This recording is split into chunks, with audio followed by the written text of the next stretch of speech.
Well, hello and good morning to everyone. How are you? How is everyone doing? Well enough, I hope. Well enough, I hope. It appears we have one singular person in chat, and it is NB today. Hello, NB. How are you doing? Greetings and welcome to Lestrom. This is going to be a little bit unusual. This is going to be a just chatting stream, you know? It's going to be a just chatting stream. I don't think I've ever actually done one of these before. Always just been talking.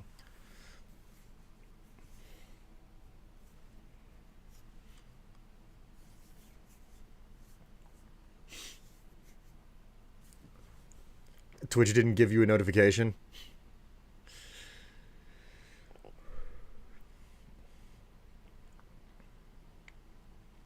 I don't think I ever showed you my replica jet. You have a replica jet? I'm confused. Bad work news, but you gotta go with the flow. And Fallout.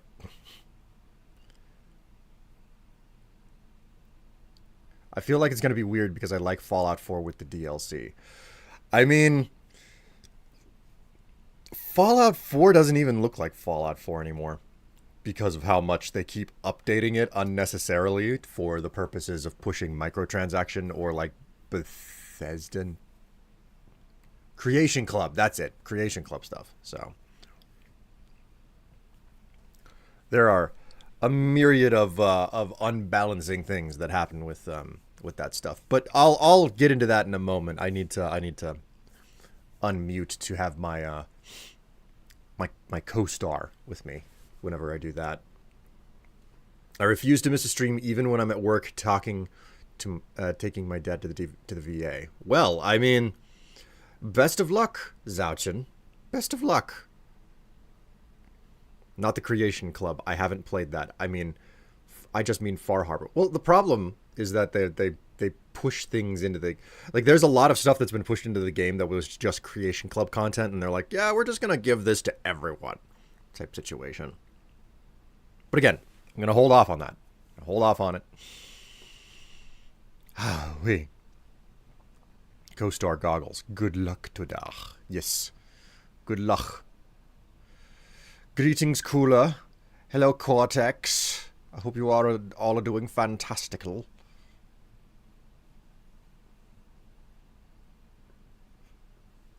I built a toilet in your manor.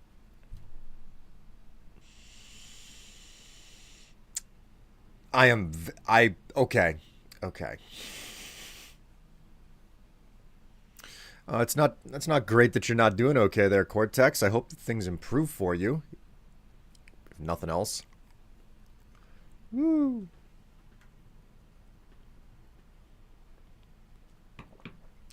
I love the morning. I take fish oil and supplements and whatnot. Try to hold back on supplements. They don't always work. They're not always the best for you. Not a toilet, a few toilets. I mean, I don't know what to say. You built a couple of toilets into someone's manor. I do not know what to say to that. You know what? I'm going to get on topic, and I'm going to unmute myself.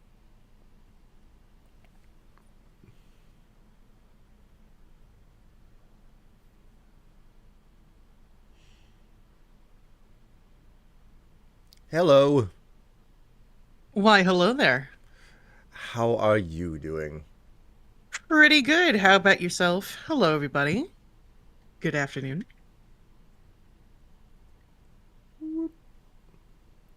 I glanced at your chat and they're talking about toilets. What did I miss? Cooler appears to have built toilets into someone's manor. Oh. And I do not have much, if any, context for what is going on. I assume that is a Minecraft thing, but I cannot say for certain that it is. Okay. That's just where my mind goes. It's like Minecraft. It's got to be Minecraft, right? I don't know how you exactly do go about making a toilet, but I'm certain it's possible. I'm assuming Minecraft. Otherwise, they must be a very skilled plumber in real life. Got in and out without anybody noticing. Hmm. Okay.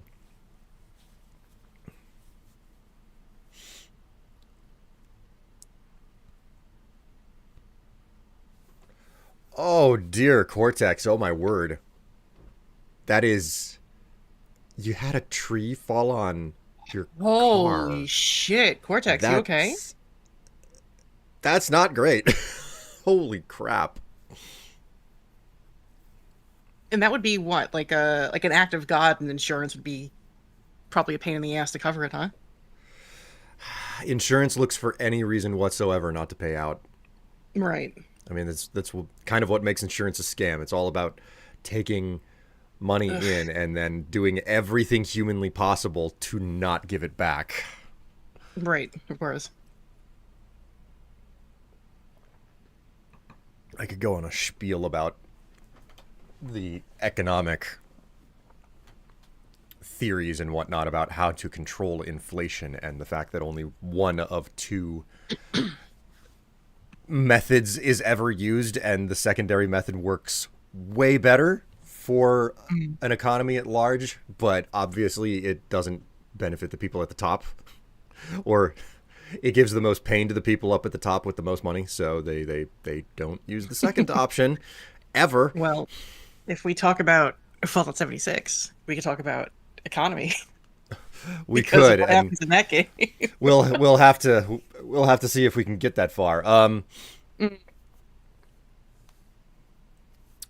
So, what's going on is that we're going to be doing a little bit of talking Fallout today, everybody.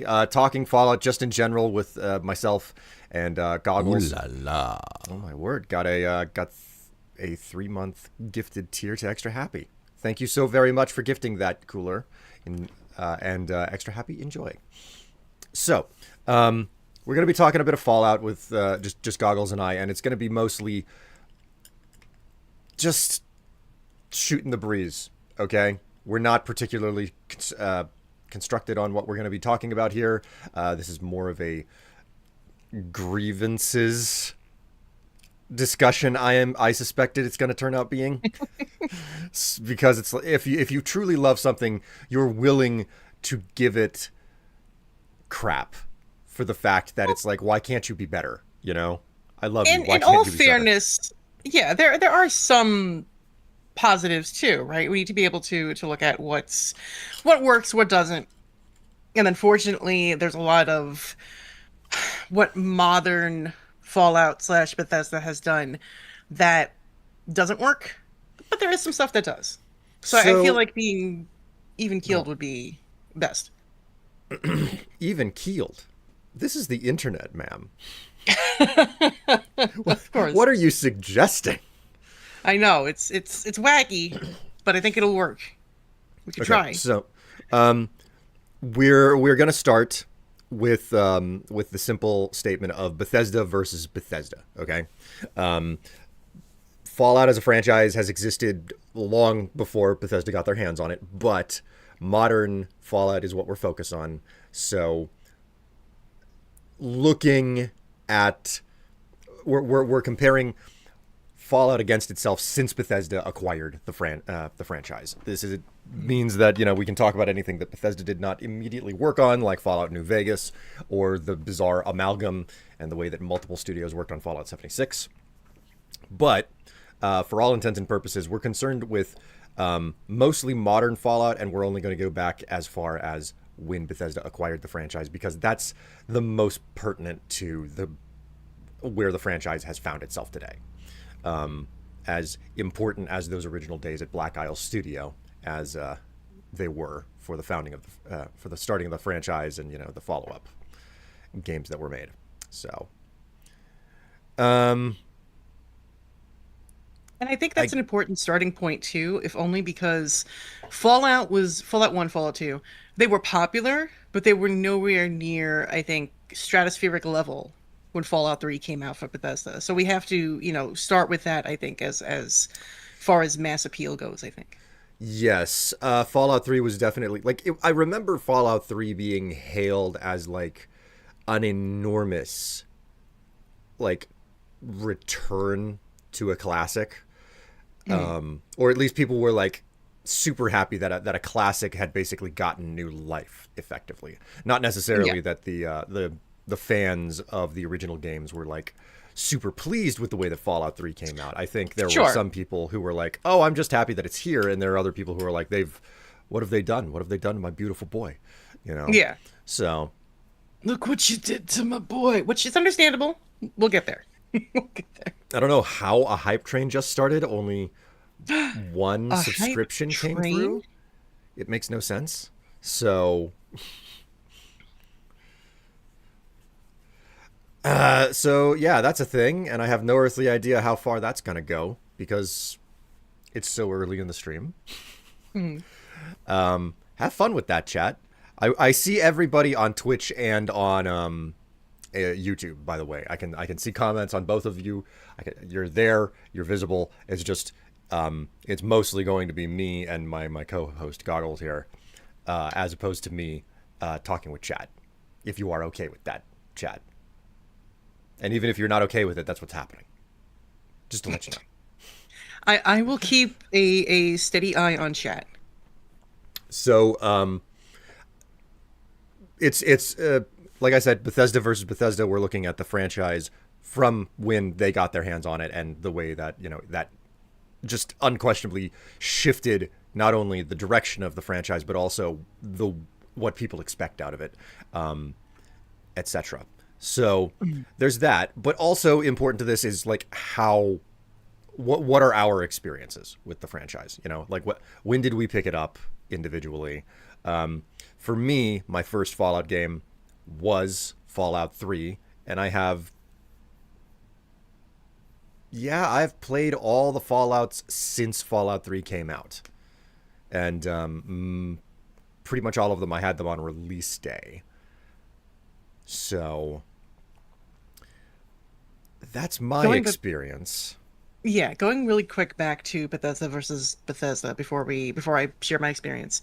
I think it's important to note that when Fallout 3 came out, Bethesda was still leaning very heavily on their RPG mechanics, which I'm putting a giant pin in because it is something that is stuck in my craw, We and we are will return to that. we are full corporate discussion mode. Put a pin in that. Put a pin in Put a it. pin in that. We'll circle back around. Let's come and circle back to that topic in just a moment. No, but it's they focus a little more on the RPG elements and a little more on, I think, immersion. And if you compare Fallout 3 to, say, Fallout 76, there is or rather Fallout 4, even because 76 is sort of its own thing. Yeah. Vast difference in how they approach RPG elements. So I Yes. do want to admit that Bethesda has different priorities There, as it I progresses, right? believe that it's visible. Bethesda's shift in there's a word for it, but it's their focus on how they try to develop their games. There was a Mhm. distinct shift, and you could see it happen with Skyrim, because I think that Skyrim was the first. Yeah. It was the quintessential game where they had a foot in the old system and they had a very clear foot stepping out of the old system, and that was the leading foot that was leaving that old system behind. So that old system specifically being the reliance on numbers. But Mhm. their design mantra or whatever, it clearly was in major shift with Skyrim, and then so you basically have before Skyrim, and then you have after Skyrim, and that was more or less their pinnacle game that they ever released, I believe. So, Mhm. And but even then, from what I understand, because I think this is at least partly relevant to the conversation, and I am not a big Elder Scrolls fan, so tell me if I'm stepping out of line. But it seems like Skyrim, for all its popularity and for all of the reach that it has, also annoyed quite a few Elder Scrolls fans because of the major changes in things like writing and story and character development, et cetera, et cetera. That's what I'm gathering. it is, man. I could go much further on about Elder Scrolls because I've spent so much more time understanding the lore of that world, Mhm. and I have spent significantly more hours immersed in Morrowind, Oblivion, and Skyrim, Mhm. and I have made very earnest efforts to try to play the first and the second games, but they are of a wholly different design mantra. Yeah. they were very much so early age, like how can you make an enormous world without actually modeling everything? And Morrowind Mm. was the quintessential game where they turned and they said, "What if we just like intimately build a much smaller world?" You know. Mm. So that was a major turning point, and arguably, Skyrim represents like them turning from doing the intimately designed world more back towards like randomization and whatnot. But that is a discussion for another day. Yeah. Skyrim definitely, while being their pinnacle game, did lose a lot of the RPG soul, Mm. and a lot of people were not happy about it. Like what I remember when Skyrim came out was I was over the moon for it. I just it did enough right that I was like, no, this is fantastic. This feels like they knew exactly what they were trying to make, and they were not confused at all about what they were trying to make. Mm. But it also felt like they were kind of getting in. They were really starting to reach the end of like reading every little note that was scribbled in the margins by the people who came up with the world at that point. Which, and I feel like at that point you lose sort of a bit of the heart of what makes a role playing game, right? Like the part of the point of a role playing game is to be able to immerse yourself in the world through Mm-hmm. environmental storytelling, which Bethesda is good at, or RPG elements, stat upgrades, communicating with NPCs, et cetera, right? And I think their shift away from that, particularly with the Fallout series, has really been a detriment. Mm-hmm. And I say that going back to experience. So funny story. My brother, this is when we finally got a PC back in like the 90s, early 2000s. He showed me the first Fallout and I watched the opening cutscene and it scared me so much that I refused to play it. Oh wow. Um, like we were teenagers. But I mean, for those of you who don't know, I mean, spoilers for like a 30 plus year old game at this point. But the opening cutscene for Fallout 1 is like a newsreel, and then you have a couple of people in power armor, and there's a Canadian who is tied up and kneeling down on the street, and they blast him right in the head twice, and they turn to the camera and they wave to the camera like it's a friendly, thing. So for me, seeing that kind of thing, and you have to understand that my background is in Japanese role playing games. Like one of my favorite games to this day, when I played when I was a kid was Final Fantasy VI, right? So that's the kind of role playing game I was used to.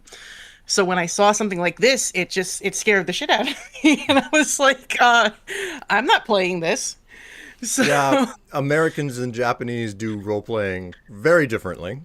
yeah, so years later, I moved up to Buffalo to start going to college, and I was staying with a friend at the time and hanging out at their place until the dorms opened. So they were going off to work, and they were like, "Oh, by the way, I have some games on my Xbox. If you want to play, go ahead." I'm like, "All right." So I was going through their games, and then I saw this game called Fallout New Vegas, and I was like, "What's this?" I didn't, I didn't make the connection between that and the game that I ran away from as a kid. So I popped it in, and I just absolutely fell in love with it. I was like, "What is this? Like, this is amazing!" I just absolutely fell in love with New Vegas, and that sort of, I guess that's where everything started for me as far as goes. So I started with New Vegas, went back and played through as much of one and two as I could because the isometric stuff, like, it doesn't really like suit me too well. Uh, Played three, played the hell out of four, played 76. We'll get into it. I even played the damn mobile game. So I've Fallout has become one of my hyperfixations, I suppose. So I wouldn't say like I'm a super fan or anything. Like I know every little, like, you don't know the lore from blah blah blah. But I'm that's mostly my experience with it. Okay. So starting on New Vegas, and you've gone back and you've played through all the Bethesda, like basically Fallout 3 on. Mm, You've played through everything, mm, relatively speaking, and then you've made a good effort with the first and the second games. which Yeah. is more than can be said for me. I've gone back and I've tried to play the first game, and I'm like, I just can't, man. I can't. This just, ugh, it's not meshing with me. Something about the isometric perspective that also relies on turn based. Something about Mhm. those two things combined with each other just don't work for me, and I don't know Well, and why. if So you're more used to modern gaming, going back to isometric, especially Fallout 1, where it was pretty esoteric. Like there's a running joke in the Fallout community that when people play Fallout 1 for the first time, their name is none because you can't you can change that name. It's at the very top of the screen, but the game doesn't tell you anything. It just sort of jumps you into character creation. So if you don't know that you can click on that and change your name to whatever, your character is just going to be named none as you God, play through the game. Like it's this is you gotta remember Fallout 1 was one of those games that came with an instruction manual. I think it was like the Vault Dweller Survival Guide or something like that. I'm yeah, somebody yeah, yeah, correct yeah. me if I'm wrong. And it was pretty thick. It had to explain character creation, it had to explain the combat, it had to explain exploration, like it had to explain all these little things. So you needed that in order to really understand how to play the Yeah, game. when you go back into the 90s with PC games specifically, computer games in the 90s kind of made the assumption that like they were doing something so new and different. You needed a manual to explain what the game was, and not Mhm. everything was contained just within the game. And nobody, we've come a long way where it's like, okay, we need to build all of that stuff into the game and explain the game itself to the players in the game. But people hadn't really figured that out yet. A lot of it was, I mean, the original Fallout was designed to use the GURPS role playing system, Yeah, before and well, Sam Jackson, Steve Jackson shut that down. They were like, nope. yeah, well, I mean, the scene that made you run away from the game is exactly what he was like. I do not want my rule set on a game that has Yeah, that visual, you know. yeah. So Believe me, if Crow was here, they would rant about GURPS. They do not like GURPS. Let's put it that way. but I But mean, yeah, that's why the special system is what it is, because you originally used the GURPS system, they switched it over and they created the special system, and that's what we have today. which frankly, I think that the special is more iconic. GURPS Yeah, is just yeah. GURPS sounds like you're audibly having a wet belch or something whenever I hear it. That's all I can think of. I'm just like, oh, you gurped. You That's all I can think of whenever I perhaps remember first hearing it. I was like, what is that ridiculous term? So, extra happy is calling out my age in Twitch chat, and how distinctly dare you say 90s something that things is entirely true. like pogs and trolls. I'm far too young to know about. Oh, don't get me started with Pogs, please. Okay, so yeah. So all I have to say is that there obviously is a big difference between if we're sticking just to the Bethesda titles, between even 3 and 4, right? Yes, Um yes. God, like have So you played a lot of 76? no, no, I barely got anywhere Okay. into it because I realized that its intended design was like they had the world down, but the way that you interacted with the world and the way that things would reset when you walked like 5 yards away from a location, I was like, oh, this isn't for me. This isn't for me. We'll So, get there. We'll get there. um, So- so I cannot make any judgments on Fallout 76 for what it has become because I know that it's got some amount of following behind it, and supposedly all of the story that they have added to the game and the NPC interactions have really improved it. But I know that we'll there get are there. a lot I of other hope. things. So, um, I have much to say about 76, but okay, so we'll get there when we get there. of everything that we should probably do, let's start with where Bethesda got their hands on the franchise. Let's just talk about Fallout 3 first. Okay. Because it's important to one know where they were coming from, why they did what they did, and like what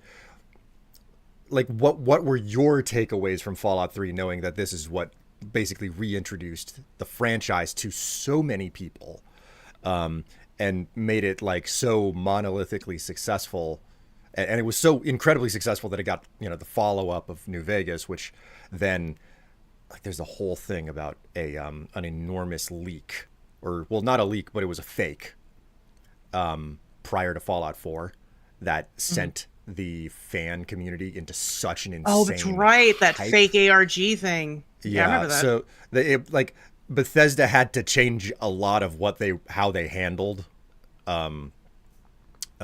marketing and whatnot, because they were Mhm. like, okay, if somebody is capable of making that convincing of a fake, we need to think about how we're handling things.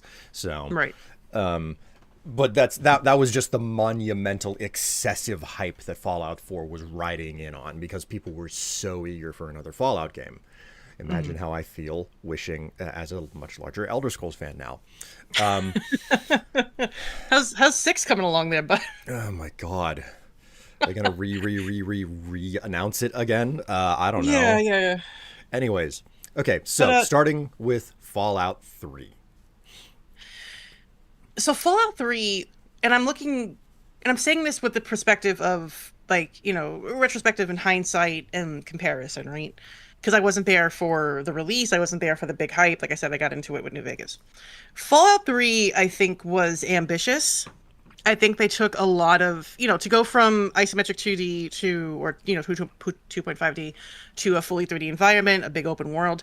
I think ultimately, I think that was a good step in the right direction for the franchise. One, not just because they're trying to modernize it, but because it opened up for a lot of potential and possibility with the universe and the storytelling, right?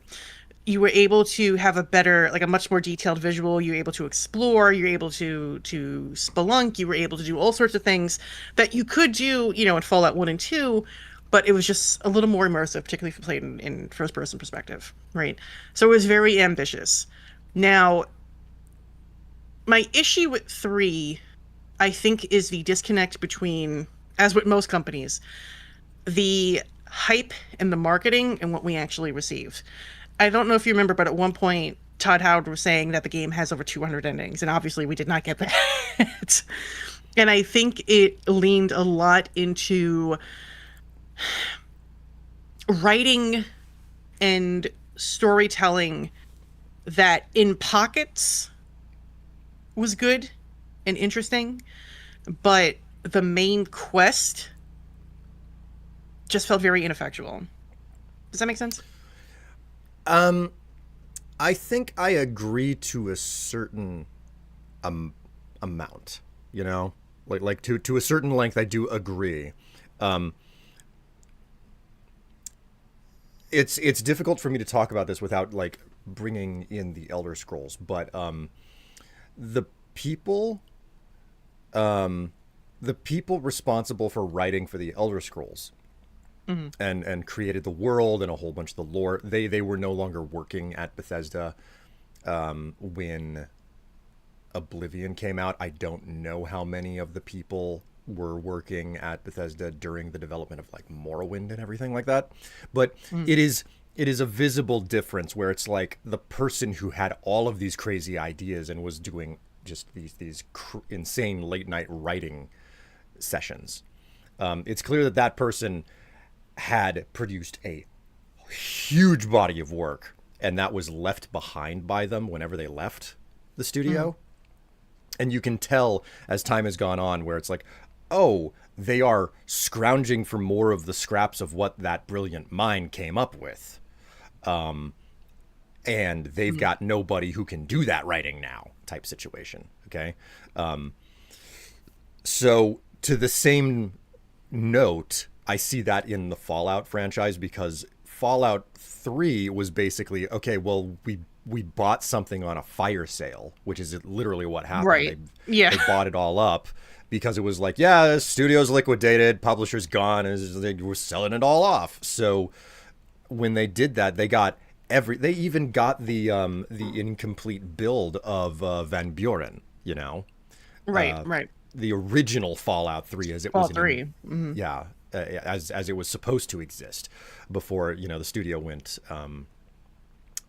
just bankrupt. So, and it was clear with Fallout 3 that they spent a lot of time on a ton of the documentation that they had received, and they were Mhm. using what was in all of that documentation, including things like the Fallout Bible, Right.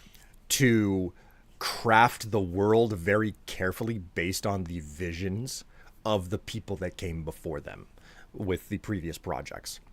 Yeah. And And Todd Howard made he made immediate comments saying like, we're not going to release the original Fallout 3 build in any way, shape, or form because it's just we don't feel that it's right. That's not our, even though we own it, it's not our project that we made or anything.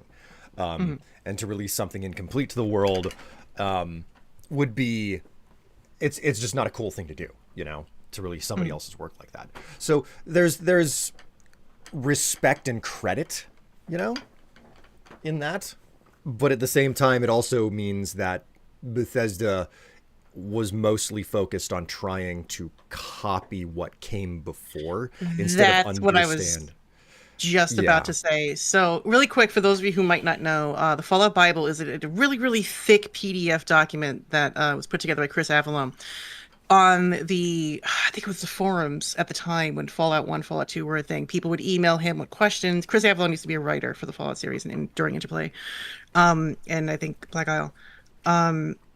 People would email him questions, and then he just started compiling these things into the Fallout Bible. Now, it's questionable whether or not the Fallout Bible is considered to be canon. So people say yes and people say no. It's sort of mixed opinions on there.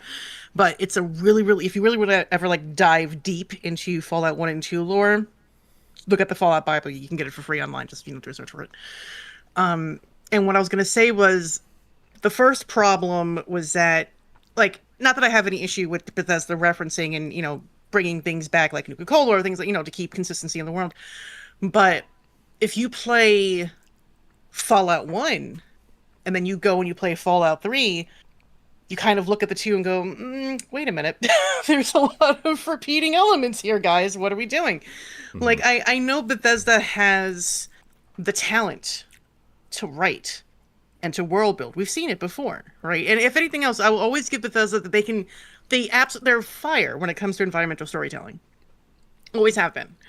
But it seems like they had a heavy over reliance, like you were saying, with copying a lot of the main beats from Fallout 1 and parts of 2, as opposed to really giving it its own spin. And I think you were able to tell just by playing through the main quest. Like the first time I played Fallout 3, I really didn't do a lot of side quests because I was interested in seeing where the main quest went. And then, like, I think I beat that game in a handful of hours because all I did was follow the main quest. And by the time I got there, I was like, well, this is boring as shit. Like, I had no desire to, like, really explore the world. I mean, eventually I went back and I, did some, other stuff too, but like, I was not invested. Like, and I'm like, this is the game that everybody's hyping up. Because again, remember, I played Fallout 3 after I played New Vegas. So for me, when it came to world building and writing, that was a huge step backward. Yeah, I remember when you told me a while back that you opened on New Vegas, and I was like, wow, there's nothing but downhill from there. So, you are right about a lot of this, and this is a criticism overall for Bethesda's use of the Elder Scrolls franchise, and it's basically a complaint that carries over into Fallout, where it's like, oh, you don't really know how to do this, so you're just going to basically copy the same general like progression. Like it's going to be the same start, the same character, story, background every single time. And I think you may have taken away the wrong lesson from the previous games. So the complaint is that, like, okay, in the Elder Scrolls, which is wholly their own thing, you always start out as a prisoner. You know, Mm-hmm. you always start. You're getting out of jail free. Okay, you were supposed to stay there, or you were supposed to die, and something that's like star-crossed or like divinely inspired happens, and you're out. You have now been given a second lease on life, you know, and you are also Mhm. part of, you know, a very important event that's going to alter the course of the realm, as it were. Yeah. But at So what point is it like, hey, there's like dozens, if not hundreds, of different story hooks in fantasy that you could use to get players engaged from the start? Why does it always have to be being imprisoned? And that's kind of the same thing with Fallout, right? So it's like mhm. Fallout 3, you're in a vault. Fallout 4, basically you're in a vault, right? Because if when we touch on 4, I'll explain my issues with that whole opening section too. Fallout 76, you're a vault dweller. So like it's comparing all of that to something like New Vegas, where it's like shot in the head, you wake up, you have no clue what's going on, fucking go out and explore, right? And that's not Yes. to say New Vegas is perfect. There's a lot of issues with Vegas too. We'll talk about it. But it seems like kind of like what you're saying, like Bethesda is reluctant to break the cycle, which is a shame because I think they do have some genuine writing talent that if given a full opportunity to write and to explore, they could really enhance the world building, but it seems like they're almost reluctant to, if that makes sense. Yeah. I mean, one of the what I remember, one of the arguments or critiques that I believe came from someone on the original development team for Van Buren or Fallout 1 and 2 or something. I don't remember who it was. But I think that the assessment was like, there's nothing wrong with making the character a vault dweller. Okay, there's nothing wrong with that. But the reason for making the character a vault dweller in the first game and the second game were strongly driven by the narrative purpose and not by Mhm. convention. You know, like it obviously being a vault dweller in the first game is like, well, it's the first game, it never existed before. You have no convention that you have to hold to. Sure. So it lends itself to the whole, you know, general design concept of like, how do you teach a completely bizarre world to a brand new player, you know? Like Mhm. you have to introduce all of this, and the concept of like, oh, you've been locked in a fallout shelter the whole time. Yeah, that's Yeah, perfect, right? that's a Because your great way to character do it. is learning as you're learning, so there's no disconnect between the information and the world being revealed, right? That's a really perfect way to do it. The problem is when that's all you got. Like, all right, give me a new trick. You know what I mean? Yeah, Um, yeah. like I And like what Gump is saying on YouTube, right? Like, why can't it be anything else different? Like, why can't I be a caravan trader? Why can't I do this? Like, there's a lot of different roles that people can play in the post-apocalypse, right? I think Bethesda's attitude on that might actually be tied to the fact that they've held the mantra of like, no, you're always a prisoner in the Elder Scrolls because you no longer have a backstory because you were in prison. That's the way that they write it. That's the way that they prefer it. And coming out of a vault very much so lends itself to that as well. It's like, well, what was your backstory? What got you here? You know, like, is there anybody else in the world who is going to recognize you already? At which point you get into this situation of like, well, okay, how much do we write the character for the player? And how much do we let this character be a blank slate? And I think that Mhm. that's a very convenient writing method to just get around that whole problem of like, no, you've got no backstory that is actually affecting the rest of the larger world, and we don't have to try and figure that out for you or make that uncomfortable complexity. It's Mhm. it's a sensible thing to do, and there's nothing abundantly wrong with it. But also, you know, it's like, okay, is this the only trick that you're ever going to play?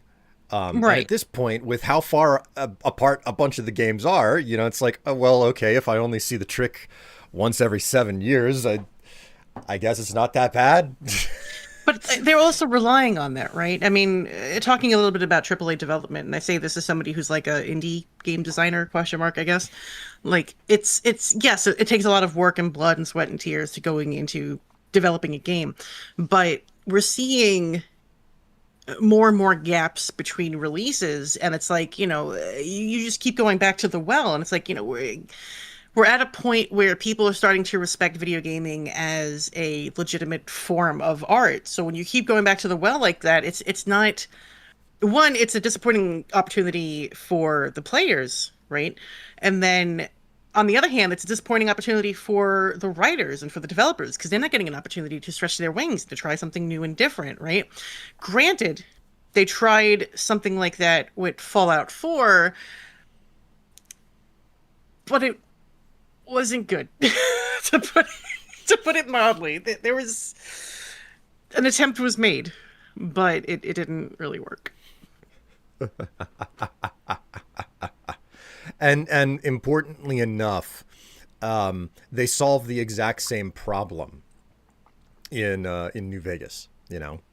With just the simple reason that no, you came from a different place, and it's like, yeah, nobody knew who you were, nobody had any clue who you where you came from or anything. You were just someone who came in from a different area and had a really, really bad day. Right. And again, that works similar to Fallout 1 because your character is learning about this world at the same time you're learning about this world, right? So there's no cognitive dissonance there. You're experiencing it as they are experiencing it. So it feels very natural. It feels very fluid. It makes sense.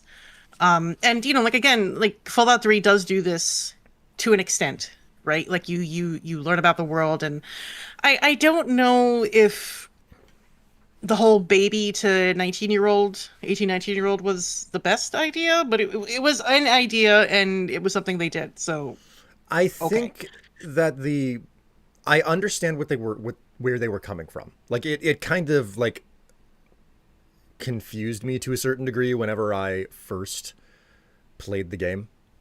Mhm. Because I was like, this is really interesting that you're like coming like out of the womb. That's the beginning of your character story. I don't know how many games I've ever played where that actually happens, you know. Sure. Yeah. And your father is very mechanically going through. Let's see the gene projection from my newborn. Child. I mean, like he stops dead, and like Yeah. the monitor next to him Boy changes, or and it's just girl. like, oh boy. So See, and go ahead. I'm sorry. I understand where writing and narratively that came in, because an enormous aspect of Fallout 3's main story is basically sins of the father. You know, Hmm. that's a huge aspect of the way that it is written. It's the whole concept of like, okay, my dad was, trying to do this thing and he failed, and now he just can't let it go, and he's going to go back and he's going to try to fix it, and it's the responsibility of the child to finish the job, Right. And because of I the think I keep interrupting you. course I'm sorry. I because of the it's the kid's responsibility to finish the work of the father because of the way that the course of events go, and what they're trying to do with that introduction is really tie you to your father, and the fact that like this familial bond is super super important. Here's the thing, though. It wasn't, and I'll tell you why. And I feel like Woods Gump in YouTube is in my head because they're saying stuff just before I get an opportunity to say it. The issue with Fallout 3's introduction is the same issue I have with Fallout 4's introduction. We do not get enough time with these characters to give a shit about them, Yeah. right? My big issue with Fallout 4 in the beginning was that you have not even 30 minutes with this family, the spouse and this baby that you're supposed to care about before everything happens. Same thing with Fallout 3. Yes, you have the growing up sequences, but you don't spend nearly enough time with your dad, with oh my God, why can't I remember her name? The Amada. overseer's daughter, Amada. Thank you. Not enough time with Amada. Enough time and interaction with Butch and the tunnel snakes. Like you don't like you get glimpses, right? So you can get the gist, but you don't spend nearly enough time with them to really like form an opinion about these people. You're getting surface level. That's all it is surface level, which is Hmm. ironic because you're in a vault. So like there's no emotional attachment there, right? Compare this to like any other RPG, really, going back like to well, the RPGs of the time, right? So you have like the Mass Effect series. where you spent a little bit of time building up who your character is and how they fit into the world, all these side characters that sort of made sense, and had their place in the world and how you interacted with them and how they all came together. They didn't throw everything at you necessarily. They sort of introduced it piece by piece, but you spent a lot of time kind of in the stew before things opened up. And that's, I think, a huge problem with Fallout 3 and Fallout 4. We don't get enough time to stew. We don't get enough time to actually be our character and be of the world before shit hits the fan. So Yeah. it's a So huge disconnect. they're making an effort to do this enormous setup of like, okay, well, we don't want to give you a backstory, but we kind of have to give you a background for like coming out of the vault and everything. And it's like they're trying, like it's almost like trying to walk down the line. They want the benefits of a character with amnesia, right? They want those benefits. There's no background, but then they try to write a background anyway, and it doesn't work very well, you know. So I'm uncertain of. I'm not even certain that I have my thoughts together on this, but the problem is fundamentally that there's they don't seem to understand the background or the setup for what makes a good Fallout narrative ultimately, because one of the fundamental things that you can get from playing or just even reading the stories, the story and the way that the world changes between Fallout 1 and Fallout 2, if you just go to a wiki or anything like that, which is basically what I've had been forced to do since I can't really get myself to play the games, is that they kind of start with the a bunch of the narrative purpose boils down to the statement that they have Ron Perlman saying, "War never changes," you know? And it is a commentary on how society restructures itself in the apocalypse, you know? And there are things that are still present that you see from modern day. You know, it's like, okay, well, they're the same things that you can see in the modern day. They're going to exist in this framing as well, even though the world was destroyed, you know? So there's concern for, you know, like what towns need, why they exist, where they do, the trade that propels them forward, the conflicts between people and how they're trying to control the existing resources that are available to any given location. So in Fallout 3 and beyond, there are none of those questions being asked. Like there's No. none of that for their world building. It's I think, and I don't want to pretend to know Bethesda as a whole or the developers and their intentions. I can't speak for them. I won't, I don't, nobody knows what's going on behind the scenes except them.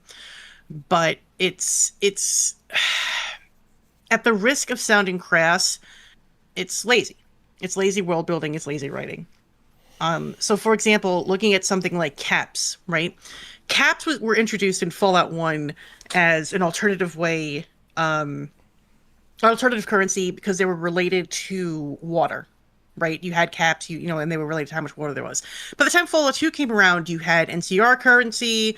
You still had caps, but it was there was development, there were advancements, and there were all these different types of currencies that were floating around. Fallout 3 goes back to caps because of the visual and because Yeah. of the brand recognition, not because it makes any sense narratively, right? And it's Yes. the same for 4. But if you go and play New Vegas, yes, there's still caps, and that's the main currency. But now we have Legion bucks, and we have NCR bucks, and we have all these other things, that are coming in. And this is like just one out of many nitpicky push up my nerd glasses examples, right? I mean, there's an entire discussion about this actually in New Vegas about the fact that several NPCs at different turns they talk about the currencies in the game because there are people, like I think the guy who's I forget the name of the NPC, but there's a character sitting in Quarry Junction being like, you don't want to go that way, you know. Yeah. And if you get to talking to him, he talks about being paid in NCR dollars. And he's like, Yeah. it's not the best currency. Caps are way more exchangeable, but Right, it's because the in the NCR. Mojave, right, because in the Mojave, it's all contested territory. So if you have caps, caps are going to go a lot farther than if, as opposed to if you were in the NCR territory, if you were in California, where NCR, dollars would be, more and beneficial to you, and right? that's just it. Like there's I like the prospect of like the cap is this ad hoc currency that people can gravitate towards because bottles and caps that were on the bottles were just so ubiquitous, and they're very specific in how they look and how they feel and how they were manufactured. Therefore, they are Mm, very easy to identify. So there's enough of them for them to function as a currency, but there's not enough of them for them to be like there's all sorts of aspects of like currency control that exists and sure. inflation and valuation, and it gets into an And they're entire field. difficult to replicate, Yeah, right? and it's a unique field of like it's a whole concept of economics about like how much money you have inside of an economy, and they tackle those questions directly, even if not to a really really deep level, in New Vegas, which is meaningful to me because it's like if you go and work for the Crimson Caravan, the I forget what her name is that's running the Crimson Caravan in New Vegas, but she Alice? Hold she on. tells you expressly, she's like, listen, I'm getting bottle caps in from our traders that are way too fresh looking. Somebody's found a bottle cap press and you need to go destroy it because we don't want the currency devalued. So, Right, right. and it's like, well, that's some serious thinking about the topic.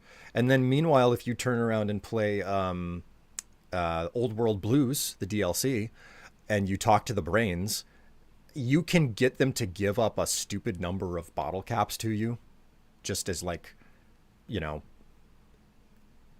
prepayment, I guess, on the Mm, work that you're going to end up doing for them.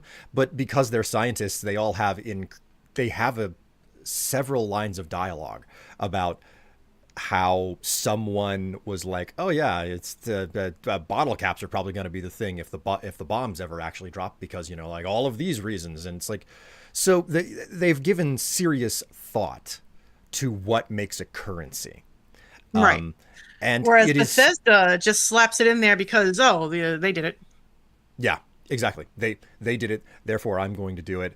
They did the same thing with their overarching narrative in Fallout 3. It was like, okay, well, how do we basically recreate the water chip problem, you know? But it's not the same water chip, and it's like, okay, well, what if the tidal basin, in the Potomac, and etc. So,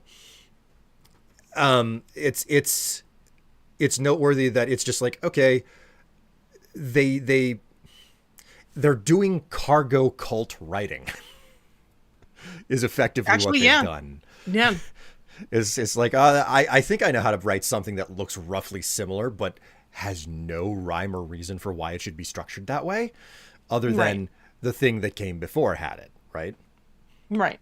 So Woods, to your point, so basically what we were saying is like, according to the lore, at least when it comes to the first couple of Fallouts, which I know we're focusing mainly on Bethesda, but just to answer your question, the tech used to make bottle caps was basically destroyed in the Great War, so it was hard to counterfeit. And then the limited number of them basically protected against inflation. And then it was a unit of exchange backing caps with water. So that's how caps sort of took off. But then again, if we stick to Fallout, 1 and 2, then you had like, NCR dollars, this, that, the other thing, et cetera, right? So they sort of fell out of use. But it was cool, like we were saying before, going back to New Vegas where they had that comparison, right? And going back to what we were just saying, I think that's the issue. It they seem hesitant, and again, this is purely speculation on my part. They seem hesitant to veer away too much from the well. And I think Bethesda's problem in particular is that they feel, and this is not an original thought, this is something that's been sort of floating around the Fallout fan community for a while. they make the games as if the bombs just fell, or not just fell, but like, maybe 10, 20 years, right? Yeah. They're not willing to look into building a true civilization, which kills its world building. Look at Fallout 2. By Fallout 2, Shady Sands was a pretty big hub. It had Adobe buildings. It had brick buildings. The She had building. Like all these communities. Just in a matter of a handful of generations, were able to rebuild. If you go and look at Fallout 3 and Fallout 4, it's like the bombs fell yesterday with people using, metal and tin structures. Diamond City, which is supposed to be this sterling metropolis, looks like shit. Like, Bethesda is very stuck in the immediate post-apocalypse when the rest of the world narratively has moved on. So there is a huge disconnect in the world building, right? Yeah, and I think that this is the most noteworthy thing about the concept of what a post-apocalypse is, because I think of, sorry about that. I think about Zelda. I think about Breath of the Wild, which is it is absolutely a post-apocalypse story, and it's been like 100 years since the events that devastated the kingdom of Hyrule and everything, and there are ruins all over the place, and there are pockets of civilization that exist, but society in general has not been able to reach its same peak, you know? Mhm. Yeah. Um, and then you get the follow up of Tears of the Kingdom, where it's like, oh, like the threat was removed, and now there's been meaningful coordination to rebuild society Mhm. in a big way, and the world changes in this way or that way. And so it made me realize, oh, post apocalypse can mean some very different things, because up to that point it was Fallout. Fallout is post apocalypse, and of course Bethesda is the one that has done post apocalypse the most, Mhm. not Obsidian, which only made one at that time. So, like, the idea is less. Well, what is post-apocalypse? Is it like are you making it in the immediate aftermath where everybody's basically deeply traumatized from whatever the disastrous event was, or is it taking Mhm. place way down the road where nature finds a way, you know, Sure. and it's And gonna it's nature just will reclaim things, and people have to figure out how to fabricate things from scratch again, basically. So I think they're so hung up on the phrase war never changes. Like, perhaps war never changes, but people do. The environment does. The way that we build and settle and structure society does. It just doesn't make any sense from a world building perspective that if we go with Fallout 4, for example, so Fallout 4, according to Cosworth, takes place 210 years after the bombs fell. It doesn't make any damn sense that after 210 years, there would still be. So, for example, if you go into the Drumlin Diner, right? I knew you were There's gonna a bring it up, the Drumlin motherfucking Diner. skeleton just sitting there. There's garbage everywhere. If you go to Diamond City, there's just piles of garbage everywhere. Now, I'm not saying they're going to have like a sophisticated, waste management system, right? Maybe that's not a thing yet. Maybe they're still figuring out plumbing, but like the Romans had plumbing, right? So whatever. My point is like, it's been 200 motherfucking years. Surely somebody has to have picked up a broom or something. You know what I mean? Like, it doesn't make sense. That's Like, Jeff. He's a regular here. yeah, if Bethesda really wanted to explore post-apocalypse Fallout, like the immediate aftermath, that would be interesting as fuck. Like, I would like, yes, let's see our character trying to survive with nuclear winter, trying to survive, there's basically nothing around, right? And they're afraid to commit, right? It's really one of those things where it's like shit, get off the pot. Like, if you want to have a civilization where people are living, next to an undetonated nuclear bomb for whatever reason, or living in piles of garbage, have the game take place 5, 10, 15 years after the bombs fell. 200 years is just ridiculous. I don't understand why they set it so far. as well. Well, no, the reason that it was set so far forward is because of the original writers, but also the original writers were trying to do something unique in the form of world building, and they weren't afraid to like ask the questions of like, well, okay, what would this town actually be doing to succeed? Hmm. As again, like it's cargo cult, like Hmm. it's the look of what the aftermath of the detonation of atomic bombs would look like, not necessarily what society would be reconstructed as, because people will still build society, Right. Like and even I mean, and look at something like I know the science of the comparison isn't one to one, so forgive me, but I'm using this as an example. The atrocities that happened in Hiroshima and Nagasaki, right? mm-hmm, yeah, Devastating, devastating. We look at it now, less than 100 years later, and these people are, the land is healing, right? The people are able to live there again. It's a beautifully rebuilt society, beautifully rebuilt place. They should take a page from that and go, okay, well, if that, and again, I know the science and Fallout's a little different, as far as like the payload for the bombs and how, et cetera, et cetera. Like I get all that. But even this so, like if that can happen in real life, imagine what can happen in 100 years, 100 and 50 years, 200 200 years. years, yeah. And like who knows, like there's no way to know for certain about like that many bombs being set off all Sure, within an hour of each other, basically across the sure, entire. but It's like it's, but at the same time, we're still in a world of fiction, mhm. Um, It's speculative it, fiction. You could literally do whatever you want. well, I mean, Like, that's the aspect. It's like if that many atomic bombs were set off, I'm not entirely certain that enough of humanity would survive for there to be a, you know, human race anymore type mhm. situation. Like if that was to ever truly happen to the world, it's like I don't know if humans can actually survive what would happen to the ecosystems of the planet after that. Right. But And again, in it's speculative fiction. We have yeah, pockets of humanity who survived, et cetera, et cetera. Fine. Right. Whatever. Um, but it's still like there's so much you could do with this, right? Like, wow, 200 years after total atomic annihilation, right? From lifting that line exactly from the game. What would humanity look like, right? Like, surely we're not still pissing on the street and living next to skeletons. Like, how has humanity formed?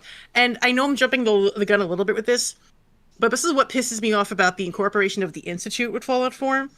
The fact that you can't, if you choose to side with the Institute, you can't run it. You can't have it interact with the Commonwealth. It's just we're the evil, obviously evil guys, and we do evil things. It's like, well, no. What if I wanted to run the yeah, Institute the and be like, hey, institute. you know what? Let's send some of this tech to the surface. We can make life better for fucking everybody with all this technology. Like, So like when it comes to the institute, I'm just all of the factions in Fallout 4, just they I can't stand them. The only reasonable faction is the Minutemen, which is a shame because of the way that Preston Garvey is implemented, despite being one of the.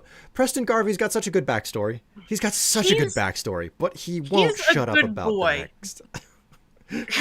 He'll just never shut up about another settlement, which is such a problem. It's not his fault. It's the way that the writers portrayed him. It's the way that the Radiant Quest worked. Let's be real.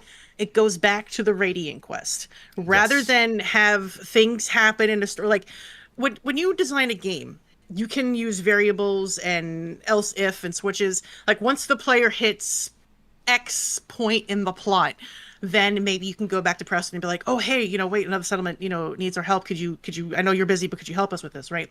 Instead of using the Radiant Quest to constantly keep you motivated. Because that also derails you from the urgency that is finding your son, right?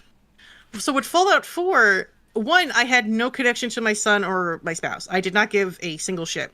So when you see the spouse getting killed and the son getting kidnapped, it's like, well, okay, I didn't have a connection to these people.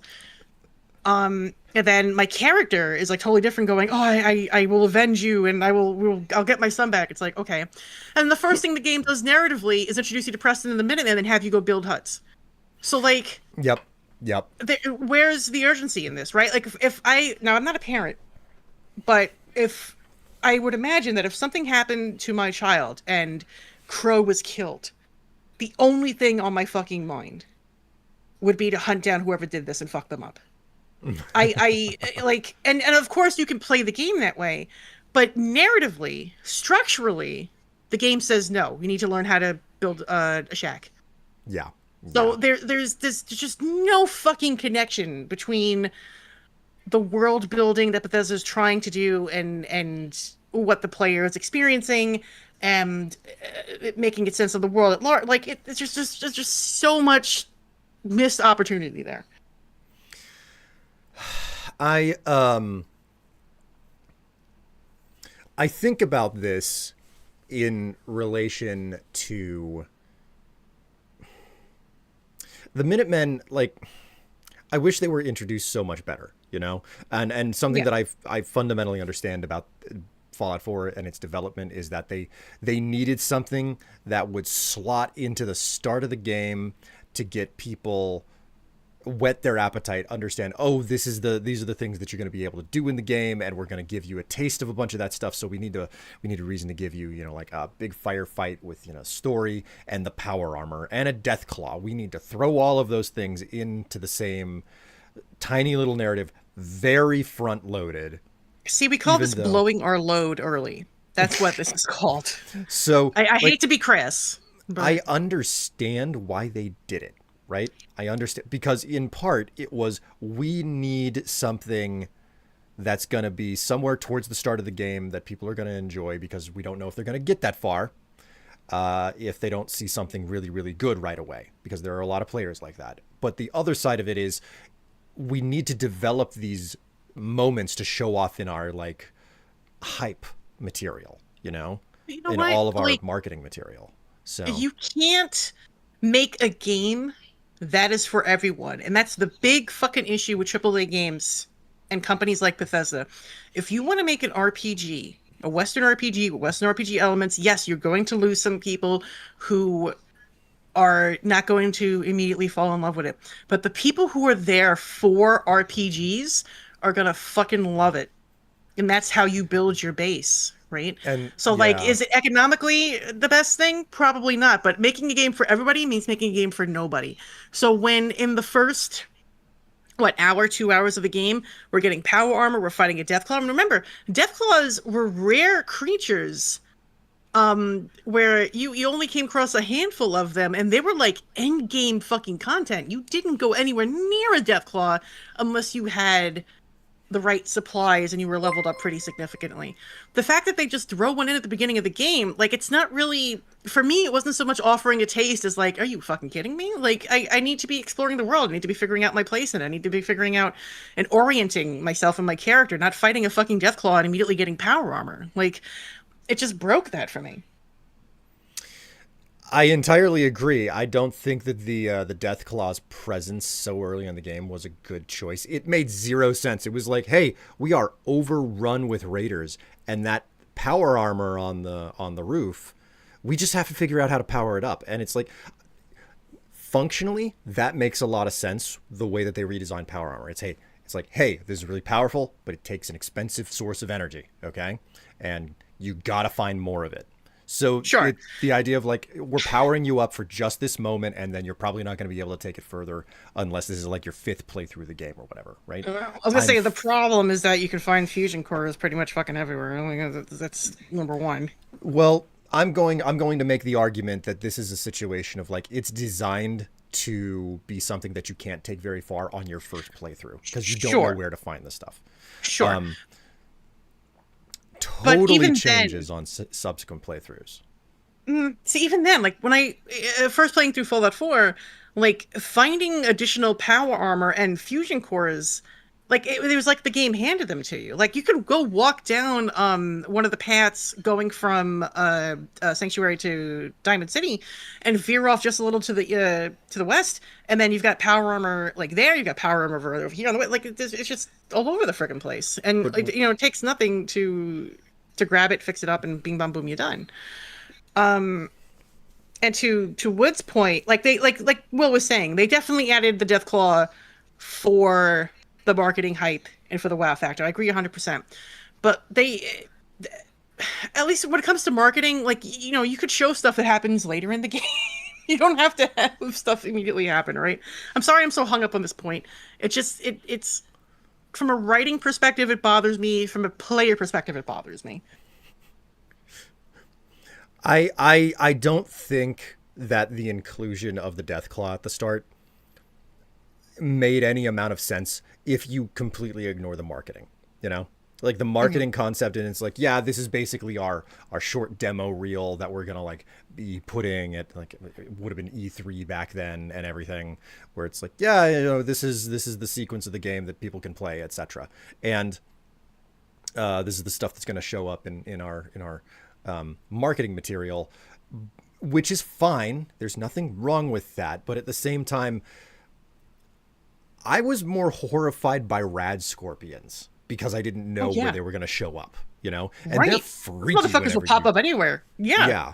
So like that was an entire aspect. The fact that they can just like they burrow out of the ground, despite the fact that scorpions don't burrow, but okay.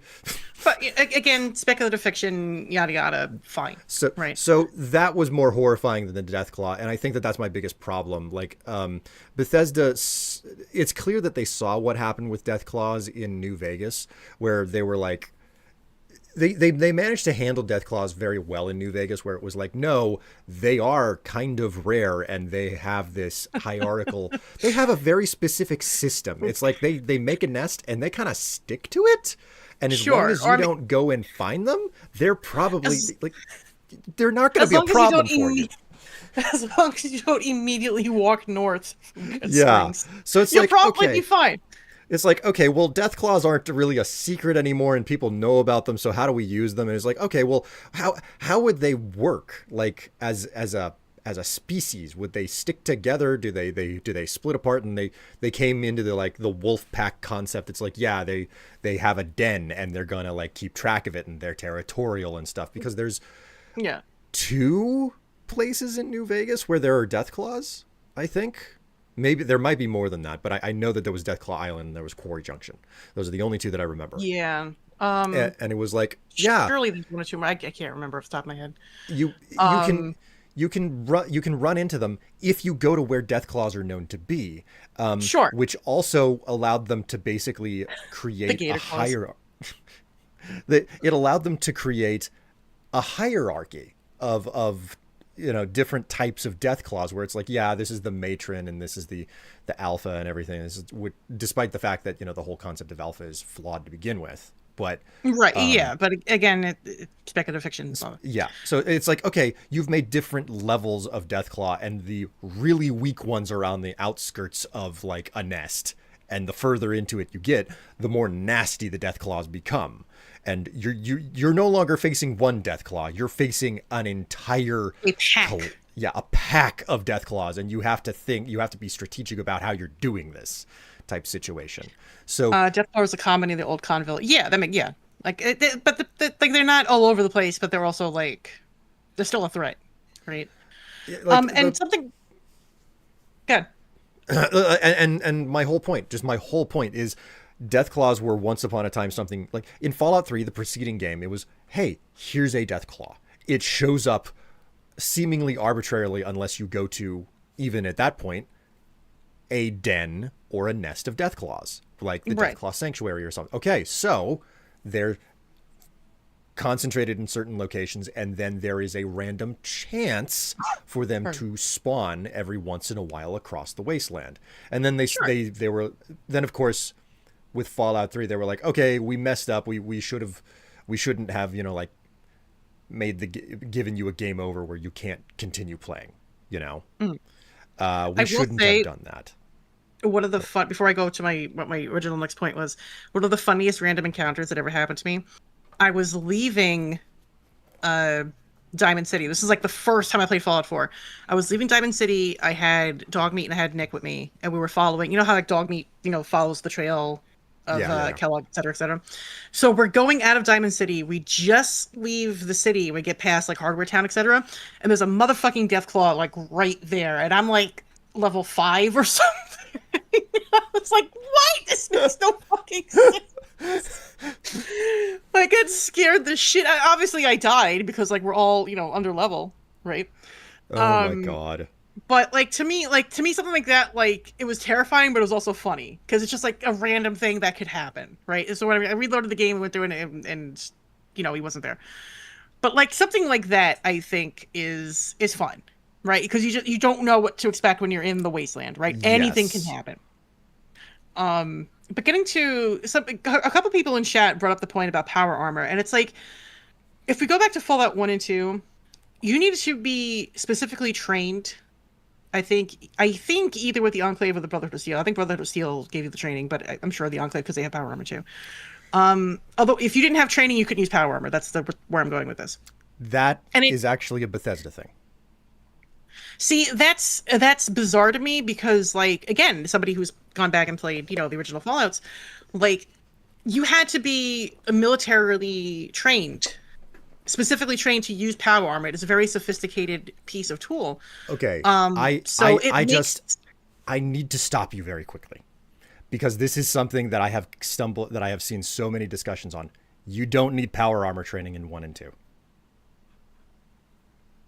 Are you sure? Bethesda came up with power armor training.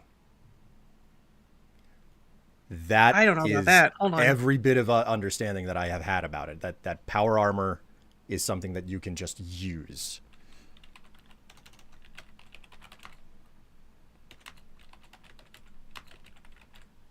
Now I have to check that because as far as I know, you needed to have in Fallout 1, you needed to have power armor training.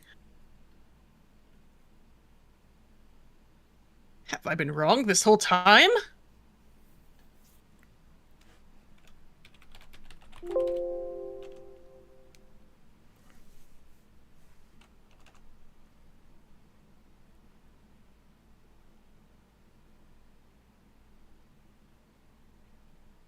Okay, so in 1, the only way you can get power armor in 1 was to get to the Brotherhood of Steel base, and the only way you could do that is becoming an initiate. So you had to do it through the Brotherhood of Steel. Okay. This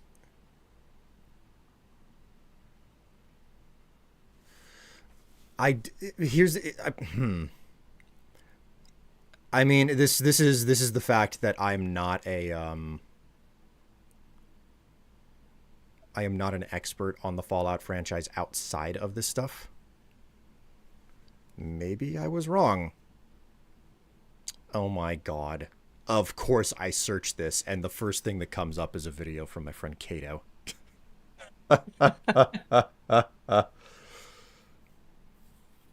Yeah, I can't remember about 2, but I'm pretty damn sure for Fallout 1, like you had to be part of the Brotherhood of Steel. And again, if I'm wrong, somebody correct me, please. I'll have to ask TK Mantis. Yeah, I mean, if anybody would know, him or Oxhorn.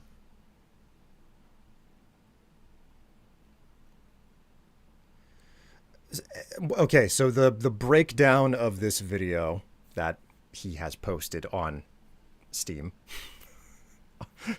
in guides and whatnot is breaking down that no, this is a situation of how you get your hands on the power armor, and seemingly you do not have any type of like I'm not getting the vibe that you have to get training. It is a situation of no, you just get the power armor and you put it on, and that's all that there is to it.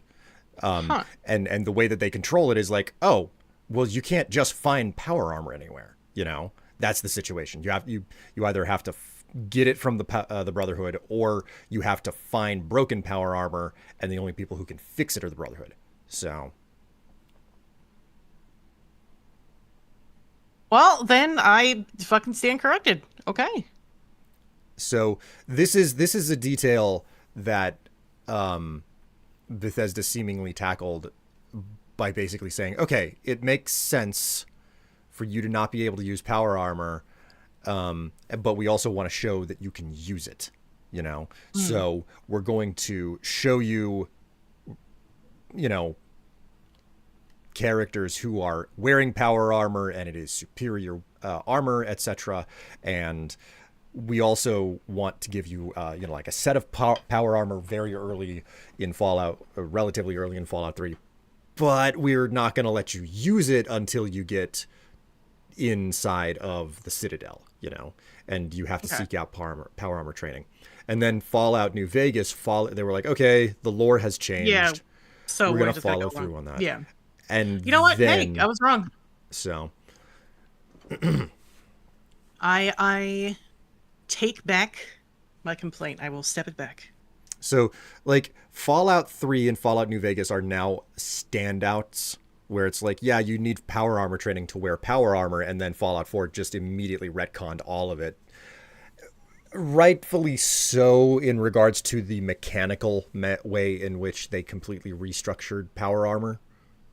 Where it's like, yeah, okay, Sure. it's now a tiered system. There's low level power armor and high level power armor, and if you want to implement it that way, it makes sense to do it that way. There's still an argument to be made about whether or not you should be introducing that so early in the game. But Yeah. Like I do understand the point of, give the player a taste of how powerful they can be down the line. Don't have mhm, an issue with that. Like one of my favorite games, Castlevania Symphony of the Night.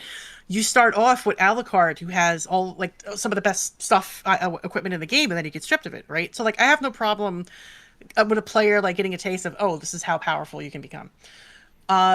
Like I said earlier, though, it just feels like it's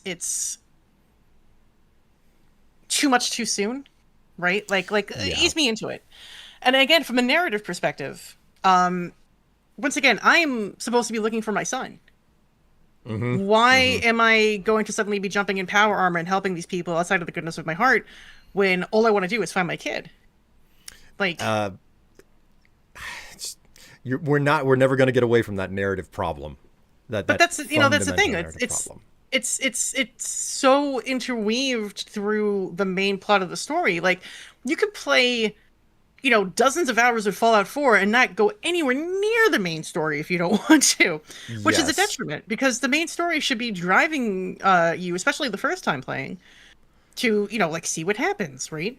I mean, Um, you're getting at like one of the main problems with Bethesda games in general, where they spend the entire start of the game setting up like a very urgent narrative, but then the minute that you leave the tutorial, the game is like, okay, that urgent narrative is now permanently on pause until you want to bother with it.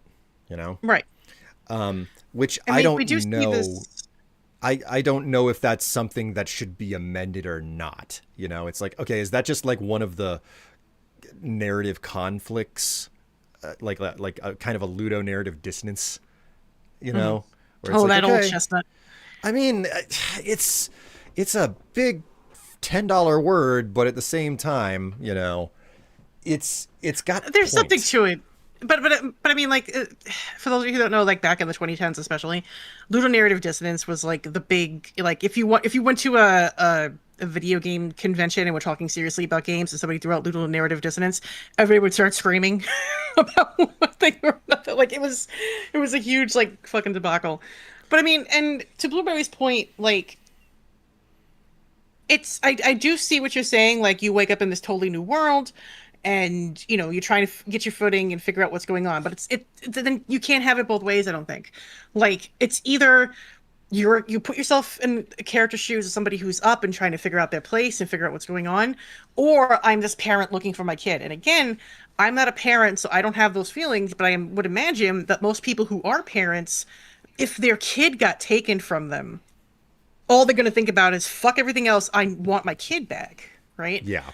And I think these are two very conflicting ways of introducing a world to somebody. Like, it would make more sense to stick to one or the other, right? Yeah. I And I could be and talking out of my ass. I don't know. well, no, I mean, I think the idea is that, I think that Bethesda, and I don't know who's doing the writing for, like the concept of um oh, my kid has been taken type situation, okay?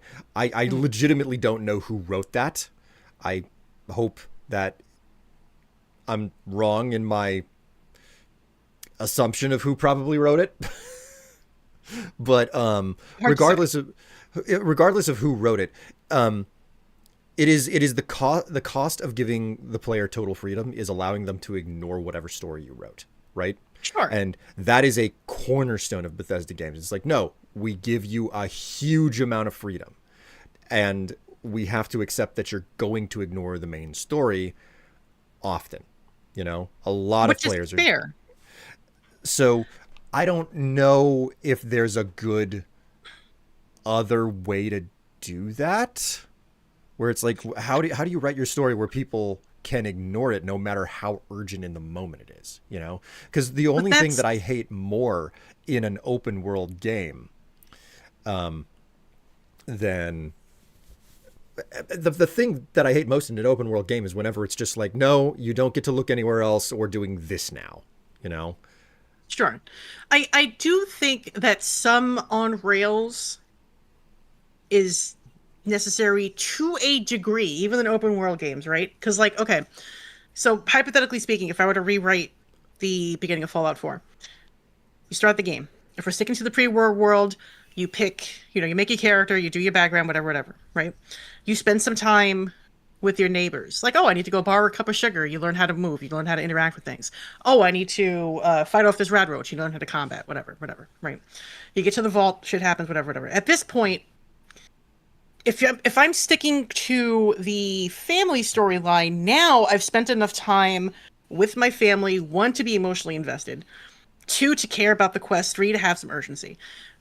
But you can't then turn around and tell me that, like, you leave the vault and now I'm supposed to drop all that to do this, right? Like, in theory you can, but ideally when you're playing a game for the first time, you're going to stick with the main path for such and such a while, right?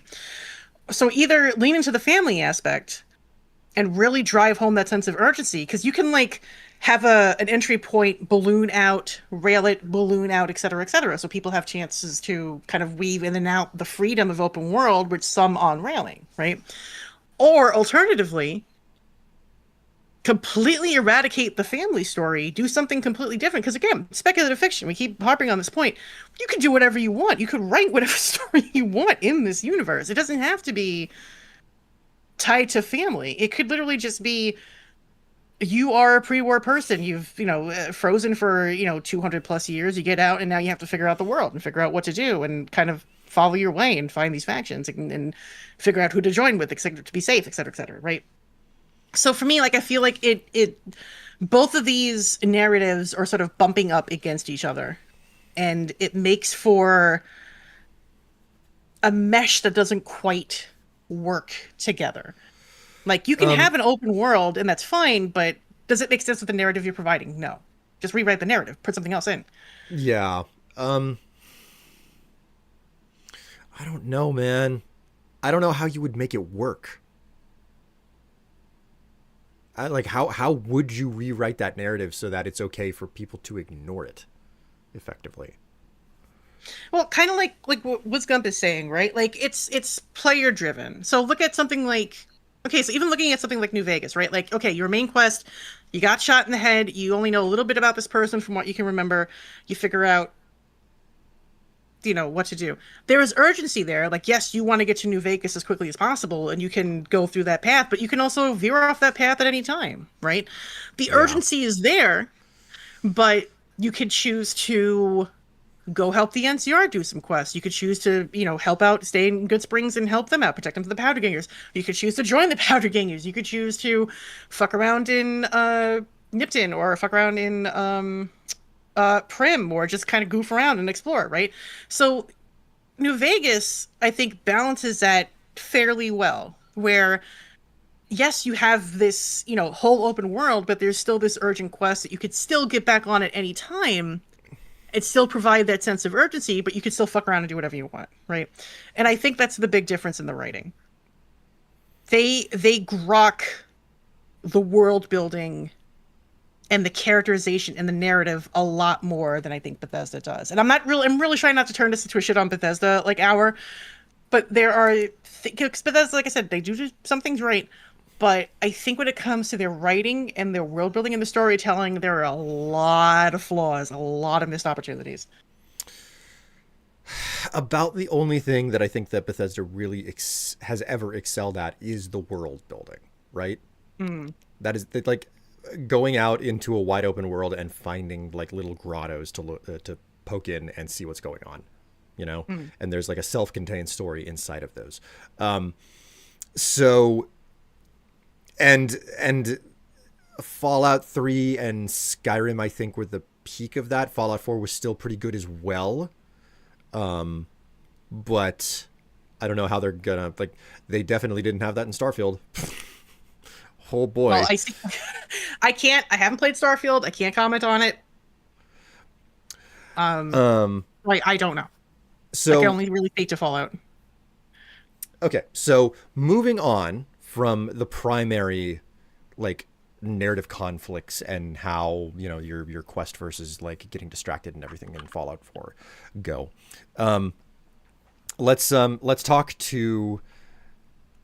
Let's talk to something that is present in New Vegas and Fallout 4, but it is not present in Fallout 3, which is choice. Okay, choice of who to support during the main story. You know, I mean, you want to talk about railroading?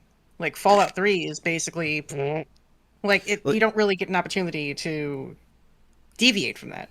frankly, I think that in a one-to-one comparison, okay, like but just Bethesda versus Bethesda, putting New Vegas to the side because it was made by Obsidian. I think that Fallout 3 has a better narrative than Fallout 4 because they don't give you a choice. And I think that the Hmm. one of the primary problems is that like I play through Fallout 4 and I'm like, okay, well there are a bunch of different factions I can choose on and they all like there's like what brain rot are you peddling? This doesn't like why would you ever do that, you know? It's they're both. Where's the fundamental like ethos behind your course of actions here? Like it doesn't make any sense, you know. Here's my issue. When you break it down to its basics, they're both fundamentally the same thing. And I Mm-hmm. don't mean necessarily narrative, but I mean Fallout 3, you do a thing, you get one ending, basically, Yeah. right? You have to, and again, spoilers for like whatever your old game at this point, uh, you die. Yeah. Unless you have the Broken Steel DLC, then except but if we're talking just you die. Fallout 4, uh, it's basically Mass Effect 3, but instead of different flavors and colors, you get different factions. Same fucking thing. It's all railroaded. There's no real choice. You can do anything in either of these games, and ultimately, your decisions, who you helped, who you didn't help, who you killed, who you didn't killed, doesn't matter. You get the same ending. Yes. Yes. So Um, there's fundamentally, if you drill down to the basics, there is no difference between 3 and 4.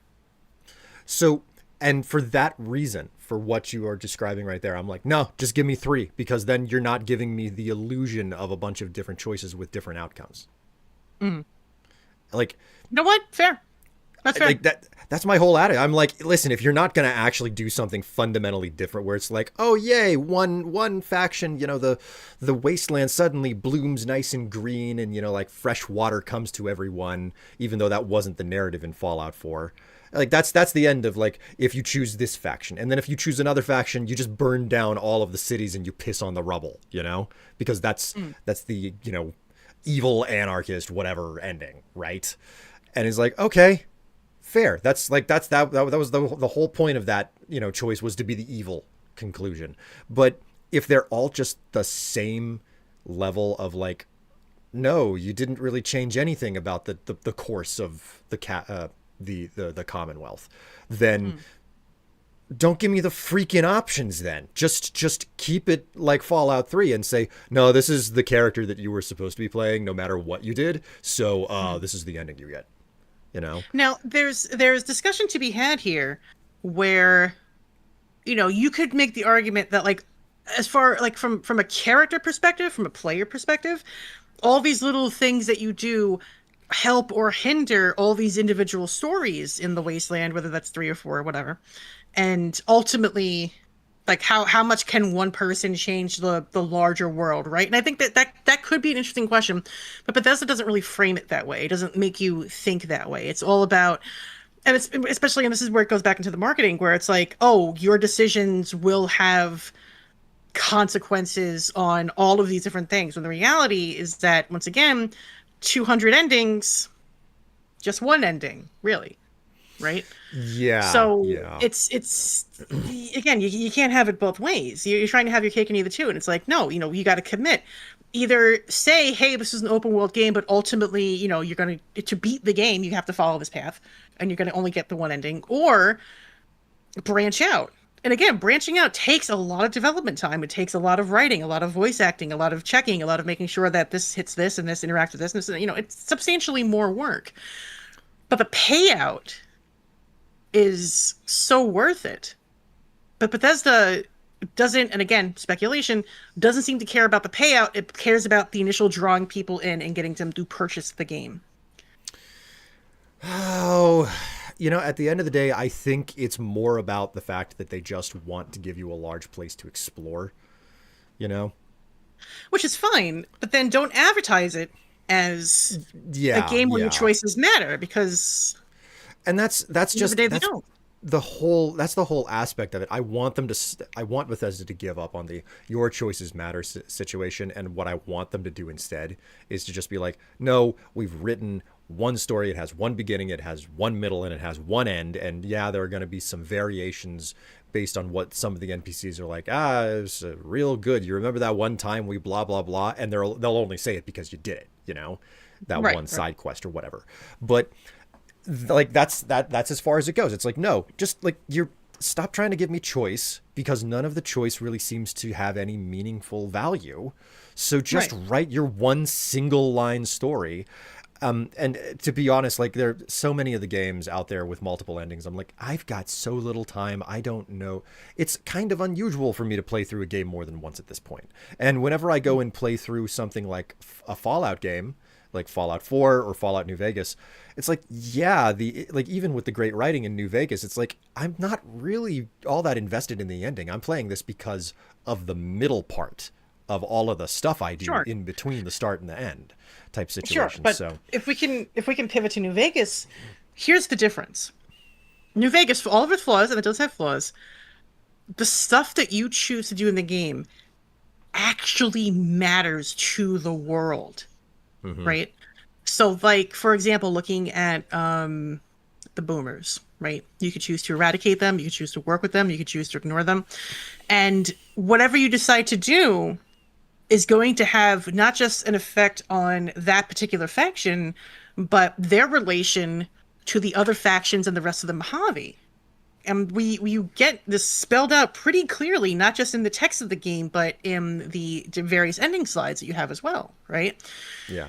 The difference is that Fallout New Vegas put the writers put the time in to put in as many variables as they realistically could. Obviously, they can't account for every single thing somebody might be able to do, because that scope would just get out of hand.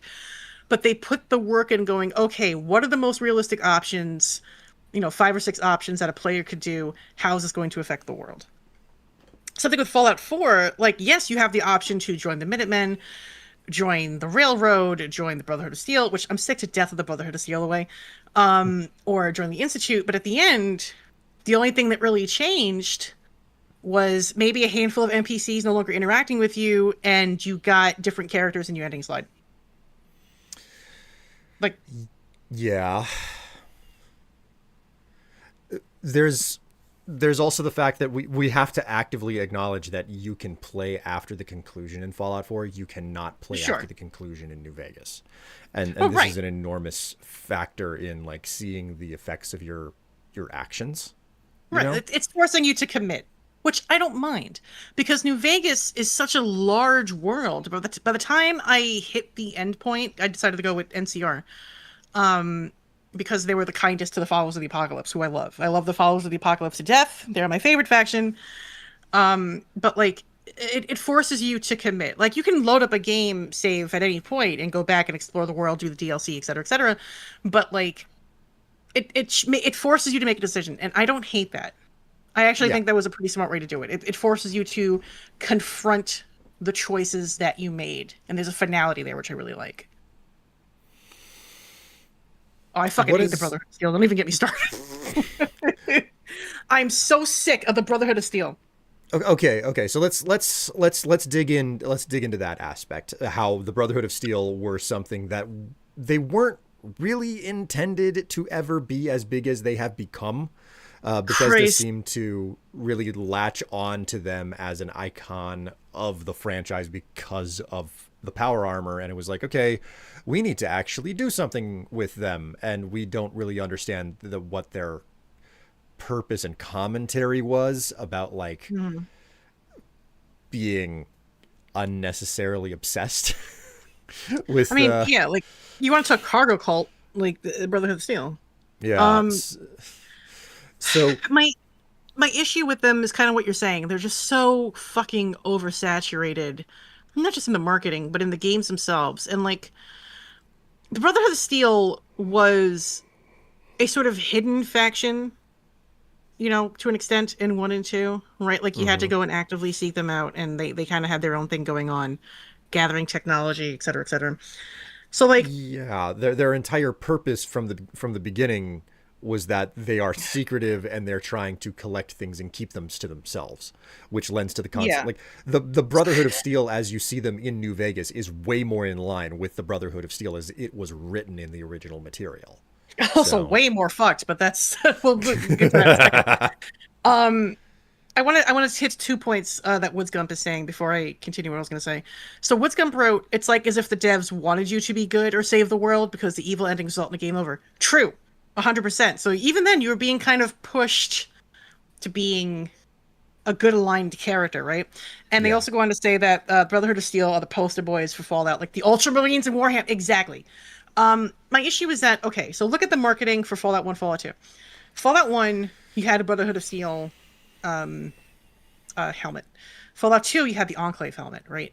So I think what happened, and again, speculation on my part, can't prove it, but Bethesda went, oh, we need to start putting helmets on the covers of our games.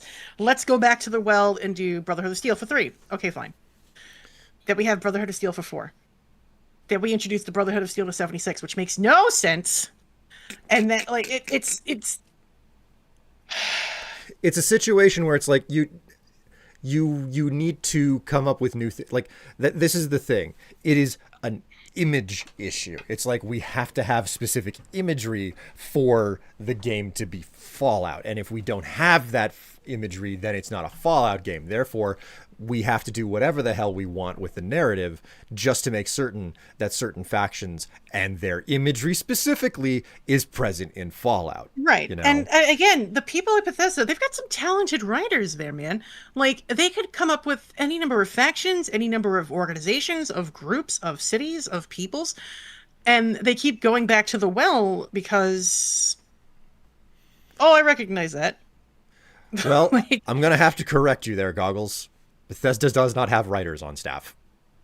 I well, if Nobody we at Bethesda is actually there under the title writer. They do something else and they also write. see Legend, it's not even that like for me it's not even the fact that it's a franchise. Like I love genuinely, I love the Fallout series. Like I love that we have all these different games to choose from, but I think it's important to be able to also critique the things that we love, right? Like I have over 700 hours of Fallout 4. Now, granted, a lot of that is due to mods and things like, alternative start me up redux, and alternative role playing starts, et cetera, right? But I still have a lot of fun with these games. But I think if we're going to address the fact that, like, Obsidian's making a new Fallout, Fallout 5 is eventually coming down the line, I think it's important to recognize, like, what's being done that works well, and then what's being done that really could use some improvement. And unfortunately, a lot of the things that need improving boil down to things like the writing and the narrative.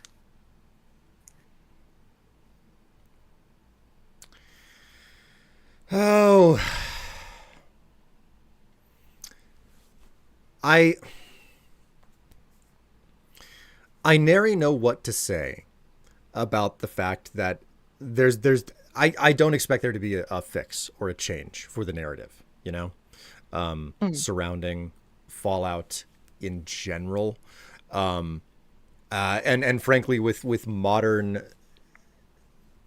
modern events with Bethesda and everything, Bethesda and Microsoft, and what they've been doing on the business side with personnel and whatnot, God. which is a topic unto itself. We'll put that to the side. But my point is that I don't see a lot of like super careful writing going into the franchise almost ever going forward. There are pockets of it. So let me switch gears really quick to 76. I was one of the people, I fully admit, I am not immune to propaganda. I fell for the 76 hype. I was like, you know what? This game looks really fun. I put aside the $60 for it. I pre-ordered it. I was in the beta. I played the game, as soon as it released, and it stunk. However, there are pockets of quest in that game that are really fucking good. One of the best quests in that game is the Mistress of Mystery line, and I don't want to spoil it. So if you have 76 and you haven't done that quest line, go do it. It's some of the best fucking writing I think Bethesda's ever done in the Fallout game. And you got to remember, this particular quest came out before NPCs were reintroduced into the world. So the people you are learning about and trying to locate are all dead, which is another issue with 76. If we have more time to talk about 76 later, we'll get to it. But the writing was so engrossing, and the way that they had you gradually ingratiate yourself into the quest. And I don't want to spoil it. I don't even want to talk about like the details because like it's such a really, really good quest. They have writers who, or creators, developers, etc. Is a word here, but they have people who know what they're doing on that team. They have people, I think, who are chomping at the bit to go and create and tell all of these individual stories and make it a larger story, make it part of the world. And for whatever reason, they keep going back to the same well. And I think a lot of that has to do, again, pure speculation on my part. I think a lot of that has to do with Emilio Pagliaro's, or Emil Pagliaro's, I can't pronounce his name, position when it comes to writing, right? Like, he rather infamously made that keynote where he was talking about how like you could build the great American novel and then players would go and build shacks. Well, one, we could do both. Second, I'm gonna go build a shack because your novel is uninteresting, right? If you make a storyline that is compelling and characters that are compelling and the narrative's going to drive me forward, as a person who is into role-playing games, give me a role that I can play that is interesting. I mean, Like, I love that speech because of the fact that the statement just it's become so legendary within the, well, I guess infamous is the better word to use, in the Fallout community about like, writing the great American novel and then it turning into paper airplanes. And the part that he follows that up with like describes his attitude on it, but it doesn't help the situation. yeah, Yeah, I our think goddess goggles. Okay, thank you very much, NB. I think NB has Emil cheered twice with that statement, by the way. I think Emil suffers from the Stephen Moffat problem. So Stephen Moffat is a television writer, very famously, he's one of the people, or was one of the people BBC. behind Doctor Who. Yeah. And he's a person who, in isolated instances, can write really interesting stories. He can write Very, very an interesting episode. stories. He can write an He episode. can write an That is episode. He can totally. even write a self-contained miniseries. But once you give him the reins to the full series, the ball is dropped. And we've seen this from Moffat again and again and again with his own personal projects, with Doctor Who, etc. And I think Emil, there's some similarities there. Emil is very, very good because I think didn't he write Thief 2? Yeah. Woods Gump. See, Woods Gump, you're in my head. He wrote some of the Thief 2 levels. I think he did the Dark Brotherhood quest from Obsidian? Or Oblivion? Excuse me. Yeah. I don't know why I said Obsidian, but you know what I mean. The Dark Like Brotherhood. in very small, contained instances, the guy's a great writer. But we've seen his influence in Fallout 4, Fallout 76. The guy can't handle narrative design. I would Yeah. love to be proved wrong. So Please. you're getting a, like, you've brought up Oblivion and the Dark Brotherhood in it, and I'm I will die on the hill because people lavish, they lap praise upon Dark Brotherhood in Oblivion, and I look at it and I'm like, this is not as good as people say that it is. Oh my god, it Well, is not as good. So again, like I am not a big Elder Scrolls fan. I can't speak to the quality, but I will well, say that all I've been hearing nothing but praise about the Dark Brotherhood quest, and people seem to enjoy I it. still do not understand the way that people utterly like lap praise upon it, because I never found it to be anything other than predictable what you were Mm. doing in those quests. I just don't get it. I just don't get why people love it as much as they do. So, I don't know. I do want to really quickly before we move on. I want to talk to 2 points from some people in Twitch chat. So bizarre. I love that name by the way. Really loved pre-Wastelanders Fallout 76. The NPC-less world really added to desolate atmosphere. I do agree. I do like the fact that they gradually added NPCs, but I think they should have done so in a way that, like, when you play the game, you're still in that desolate world, and it's not maybe until you hit mid or end game that you come into the NPCs. But that's just my personal opinion. And Highlander says my problem in Fallout 4 writing is how the role-playing aspects were the weakest for me, and that's something I don't think we've gone into detail yet. yeah, But I we've agree. mostly discussed narrative driven Yeah, aspects of the games. We're I going to have so many issues with the role-playing aspects. we're going to come back to the mechanical operations of the game for the second half of the stream. So, Mhm. Speaking of which second half, do you normally take a break or? it's going to be necessary because, like, I stream on my own. I have a lot of opportunities to just be like, okay, time to stop, refill my coffee or whatever. Yeah. But what was it? This was 3.5 hours. So, like, we've been going for close to 2. So right about now would be the time for us to take a break, get a refill on whatever your drinks, visit the bathroom, and then we'll come back in about 5 minutes, and we will get into the weedy weeds Oh boy, you thought I was of bitching of before. of like mechanical structural design for the games, in regards to how you actually interact with them, and not necessarily about the narrative alone. So, So just as a quick peek, remember how I said I had 700 hours in Fallout because of the mods? A good chunk of those mods are adding role-playing experiences to the game, and I'll leave it at that until we come back. okie dokie. All right then. All right. The music I'm going to play is about just shy of 10 minutes long. So, we'll leave and come back in 8 minutes or so, and you won't miss a thing. Okay. Peace out. Okay. We'll be back.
Well, hello. Hello. I'm back. I have returned with fresh coffee. I hope everybody is ready. Oh, man. I had a tiny little cookie before coming back upstairs. That was so nice too. The cookie was so good. I I found a recipe for cookies that are only sweetened with honey. Understated flavor. Very unusual to eat cookies that are so pleasant, yet also not like an enormous wallop of processed sugar right in your teeth. Anyways, let's go ahead and get Goggles back in here. Hello. Hello. Get me black as soon as I'm trying to blow my nose.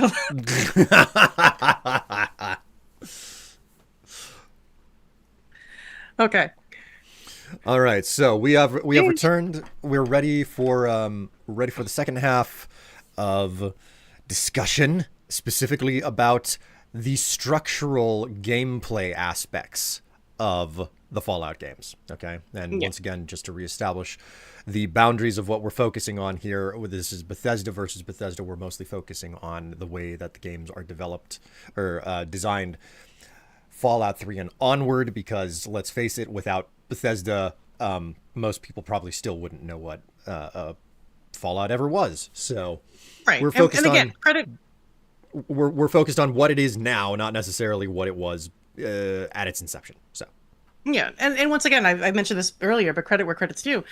If it wasn't for the Bethesda acquisition of Fallout, would any of us be here talking about Fallout? Probably not, right? yeah, Because it was yeah. such, for all its popularity back when 1 and 2 were out, it was still a relatively niche game. And you got to remember, back in ye day, there wasn't a lot of cross proliferation between PC gaming and console gaming. You were very much in the camp of one and or the other. Hmm. So even if it was completely popular in PC, those of us on console, we didn't know shit about it, right? Until then. So I think Fallout 3 was actually Bethesda's first earnest move in the direction of like, no, we're going to develop for the console first and then make certain that it's working on the PC.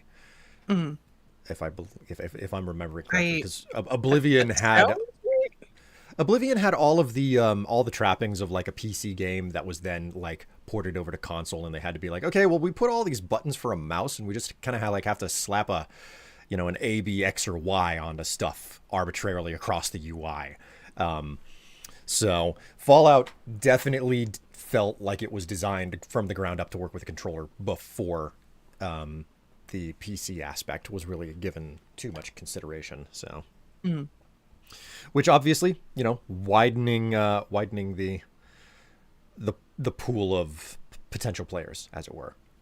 Yeah, yeah. I am sorry, I did interrupt you. What were you saying?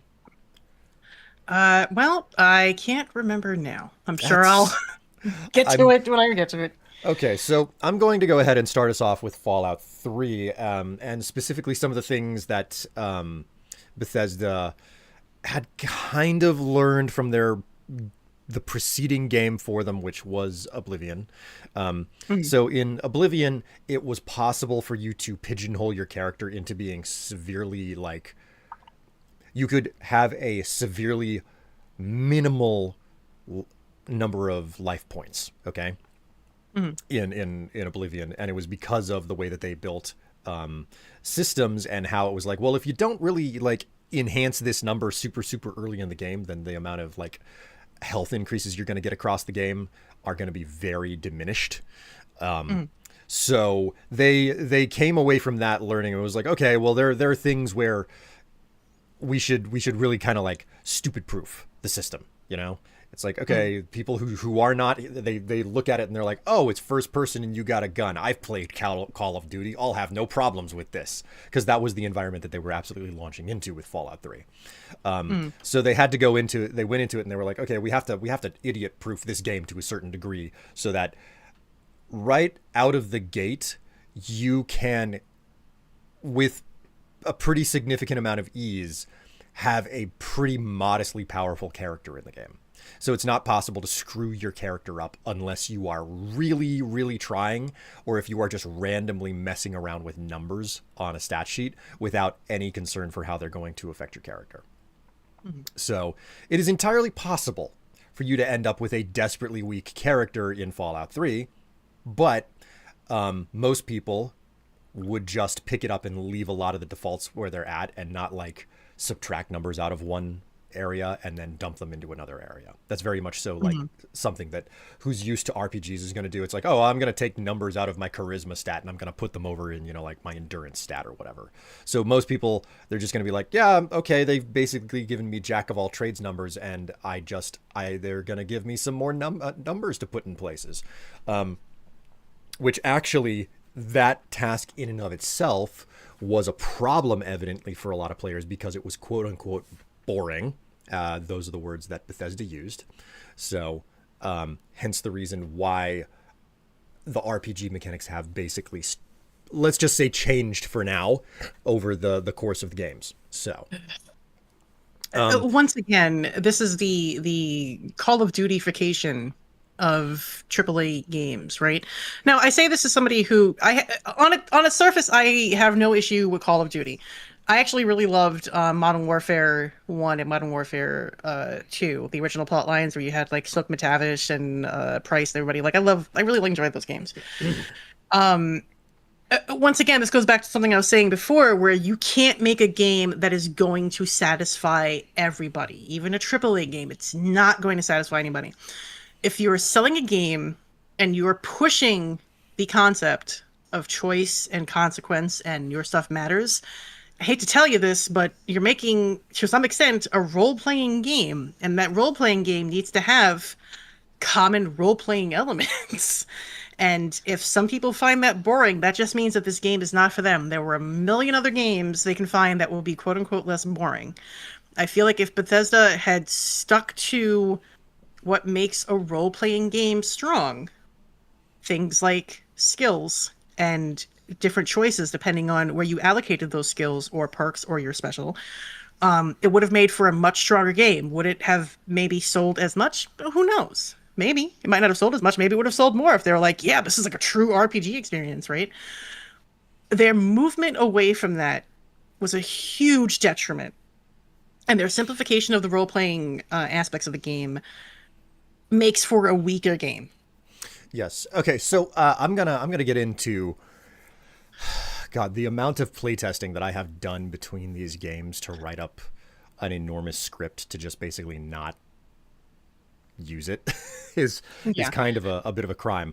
But I'm gonna touch on what I think does work, starting with Fallout 3 and then moving on to New Vegas, and then we can talk Mm. about the way that Fallout 4's direction and further 76, how that more or less has changed so much Yeah. Really quick, of the um, franchise. can I post a link in chat? You can give it to me and I can post a link. Okay, because somebody was asking for mods, and I actually have like a whole mod list that I usually throw on my stream because people ask me all the time, like, "Oh, what are you modding?" So this is a list of some of the mods that I tend to use over and over again with Fallout 4. Okay.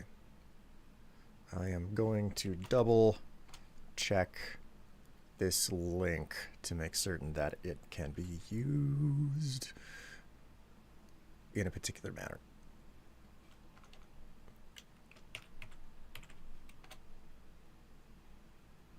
Okay. Yeah. You're Yeah, welcome, there you go. fellow. Okay. Clean the link up a little bit, but there you go. If you are curious, I'm going to go ahead and drop that in both. There we go. Okay, so that is a link that is dropped in both versions of chat. So you can go ahead and check those out if you're curious about Goggle's mod list for Fallout 4. But for now, we're going to go back to Fallout 3. Yeah. So Fallout 3 is it's unique for the fact that taken as a whole with all of the DLC, because I don't think anybody's playing Fallout 3 without all of the DLC because of the way that it's sold these days. Yeah. It is unique for the fact that it actively acknowledges that you can max out your skills. Like you can max out all of the numbers on your character sheet if you do things in a very particular manner, right? You can, because there are your core stats, there are your 7 special stats. Yeah, 7. 7 special stats, and then there are the 13 skill stats in the game. And if you want to, because of the existence of bobbleheads and magazines in the game world, it is possible, taking a very particular combination of perks, to end up with all 10s across all of your stats, and then all 100s across all of your skills.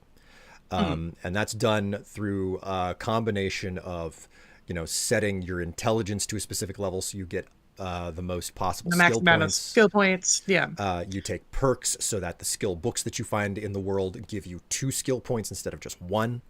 And then I think I think it is a level 30 perk, because I think 30 is the maximum level in Fallout 3. If you take a level 30 perk called Almost Perfect, it will improve all of your base stats, all of your special stats to 9. And if you wait to pick up the special bobbleheads at that moment until the very end of the game, you can then max all of your special stats out to 10. So,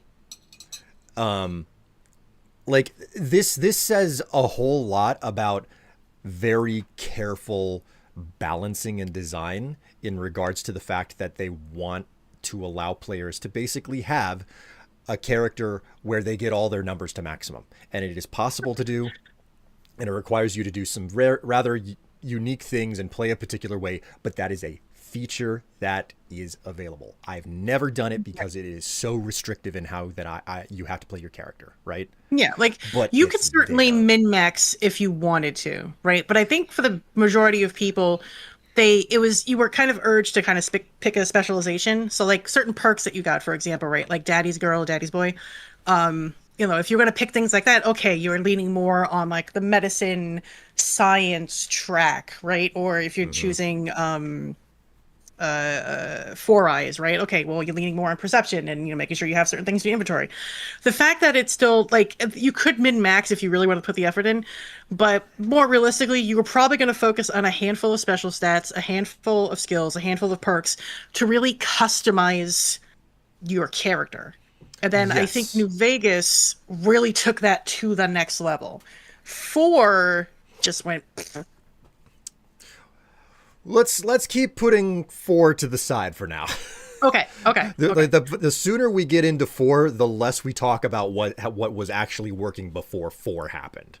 And that's what I want to focus on. Let's Okay, focus that's on fair. what was working, and then we can talk about the way that they kind of took a bunch of complexity and they just kind of threw it out the window for what reasons we'll discuss eventually. So, but Yeah, let me bring up these skills. I think that you're correct, because a lot of players, they probably haven't done it more than once or anything like that. They just did like the first playthrough, maybe at most a second playthrough that's partial or whatever. Like I picked up the game for the first time in 3 months and I don't remember anything. I'll just start over type story, So I think what happened with Fallout 3 was that they very much so were built up around the concept of, okay, we want to make the character reasonably powerful enough regardless of what the player does.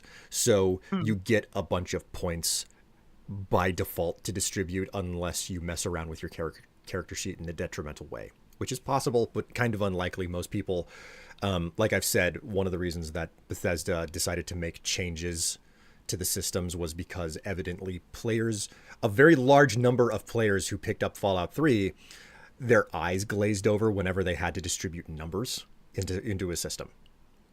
That was a pointed reason for them redesigning systems. They said people hate numbers because they feel like it's you leveled up. Congratulations, do some math. But again, for people who play RPGs, this is part of the course. We all have learned biases when it comes to the genres that we prefer. One of the learned biases when it comes to things like RPGs is leveling up, customizing your character, distributing skill points. This is a problem, and I keep harping on this point, but I think it's really true here. They're trying to make a game for everybody. An RPG is not a game for everybody. It's going to incorporate elements that not everybody's going to like, and that's okay. It's unfortunate the way that things have gone for certain, and I think that you're totally right that like that is the problem. They're the wider appeal issue is definitely like a problem at this point. All of that being said, what I loved about Fallout 3 was the fact that it was mechanically it was cohesively knit together. Okay, because games have mechanically they have two major focuses. The first is to be fun in the minute-to-minute gameplay, and the second is to be structured enough in action so that you're never really doing the same thing all of the time. Now, in Fallout in general, the idea is pretty simple. You are switching back and forth between exploration mode, combat mode, and looting mode. You know? Yeah. That's pretty Those much are- the core gameplay loop, right? You Yeah, that is explore, the you kill, you loot, you explore, et cetera, et cetera. Yeah, and fit in at whatever interval you personally feel is most comfortable. There is go back to base and dump your, sell stuff off, dump supplies, etc. Right. So For me, whenever I play, and I don't know if anybody else does this, this could just be a me thing. I always saw leveling up as an opportunity to go back to wherever I was situated, base, whenever. Sell my stuff, take a pause, and figure out, okay, I want to learn this, I want to learn this, I want to improve this, I want to do that. I'm pausing my adventure, but that pause is also very intentional from a character perspective. It's like your character is catching their breath and going, okay, I've got this experience now. What have I gotten better at? Right? That's kind of the way that I interpret it. Because I do like the role playing aspect of it, right? Like you're sitting, you're reflecting, figuring out what you're better at, what your weaknesses are, then you go back out there, right? And I think that's a good way to approach it. yeah, and to a certain degree, it feels like it would have been nice if Bethesda had stuck to a system similar to what they had in Oblivion. One of the things that was present in Oblivion was that you had to you would perform X number of actions and then you would level up from it. Sure. Yeah. But they were like, okay, you don't just get to level up. You need to go find a bed and sleep in it. Like that is what triggers the level up screen. So Yeah, you have to rest. You have to reflect on your experiences. You have to think, right, in the context of the game. I don't mind that.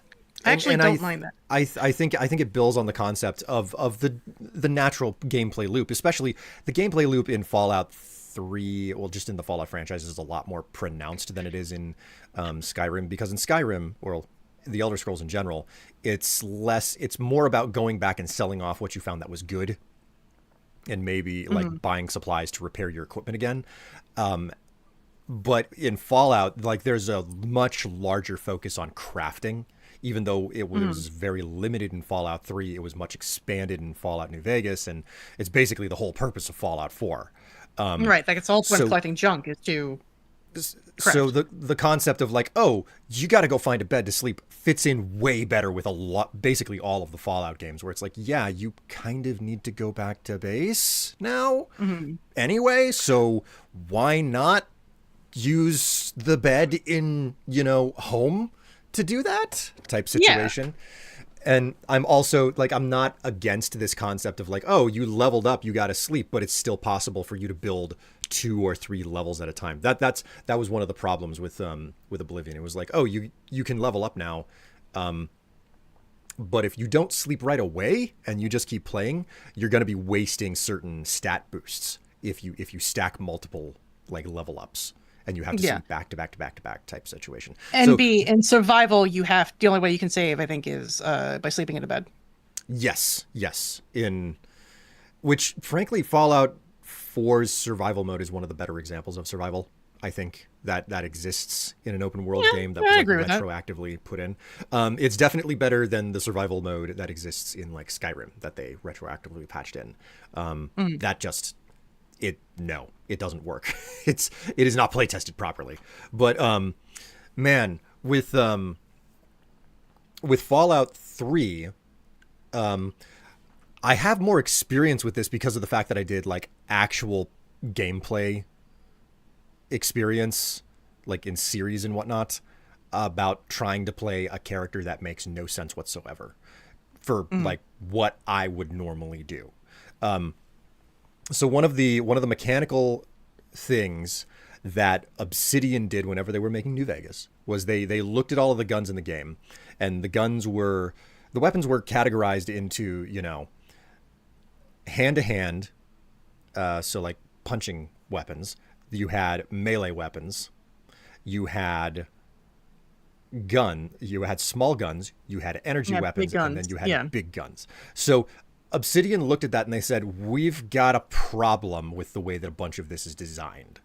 The problem is that if you go out and find a minigun, you expect it to do a stupid amount of damage." Mm. But if you have an entire category called big guns, it means you have to have really big weapons with rare ammo that also do not do a lot of damage. Right. I So like how they just went, you know what? Guns. There's just go. yeah, How to so use what guns. they took all of those big guns and they were like, okay, well, what is a flamer? Is it okay? You know what? We're gonna call that an energy weapon. What about a Gatling laser? Energy weapon, obviously. Minigun. Oh, that's obviously a that's obviously just a normal gun because it fires, like ballistics ammunition. Right. So they did a bunch of stuff to make it all make sense, and then you had hybrid weapons that were kind of difficult to define. Like they put grenade launchers into Fallout New Vegas, and it was like, okay, that's just straight up. That's just like a small gun. So that's just going to be straight explosives. But then you end up with something like a missile launcher, and it's like, that's ginormous and it fits on your shoulder. How does that work? And it's like, oh, well, that's actually a hybrid weapon. It's governed by both your big gun skill and your explosive skill at the same time type situation. So arguably, it's better to stick with your grenade launchers over, buying a missile launcher because, obvious reasons. So they did a great job of balancing out the guns across everything. Yeah. And it meant that you could graduate to you could graduate to a gun where it was like, oh, someone's about to have a bad day whenever you pull that out, right? It's obvious. It's bringing a cannon to a knife fight, And if your skill is low enough, it could be you. Exactly. But one of the things that I loved about Fallout 3 was that I remember watching a bunch of the dev diaries back in the day when they were still developing the game. And or maybe it was after they developed the game and they were talking with some of the developers, like in a long since post-mortem kind of. It's like, oh, that's an old project, we moved on from it and everything. But what I remember is that one of the developers was talking about playing a big guns character, and I thought to myself, oh, that, I guess those are in the game. I've never really played a big guns character. And the developers specifically discussed designing the world and its drops to accommodate a big guns build. Okay? If you go and play Fallout 3, you will find a stupid number of raiders that are just walking around with flamers, just the That's a flamethrower. good point. Yeah. And they specifically had tons of raiders where like one or two, maybe three raiders in total in an entire dungeon would have flamers for the whole purpose of like, no, this is the basic, really low level weapon for big guns, and this is what's going to be out in the open all the time, and you're going to be able to find enough ammo for it in order to play the big guns character. Because the minute that you start pumping points into something, one of the weapon skills. If you put a bunch of points into a weapon skill and then there's no ammo for those weapons, you're screwed You're because fucked. Yeah. you've leveled up something that you can't get enough ammo for. Um, and the entire like the economy of the game is very much so built up around this as well. The idea is go to the vendors and constantly buy ammo from them as you continue to amass more wealth. You know, this is a major factor. But the ammo for like a bunch of the end game armaments, it can be really really rare, but it's still it's still sold in small but not significant supply all It's throughout the game. From viable enough. well, the idea is that it's there is a low level viable weapon out there, but if you want to use the good stuff, you have to constantly check the traders all the time for the good Yeah. ammo that's late stage. Now, admittedly, understanding that on your first playthrough is pretty unlikely, but the design premise is still there. You can find enough ammo for those good games, for those good guns in the late game, but it takes until the late game to find them. Spend the early game buying up the ammunition you're gonna need for them.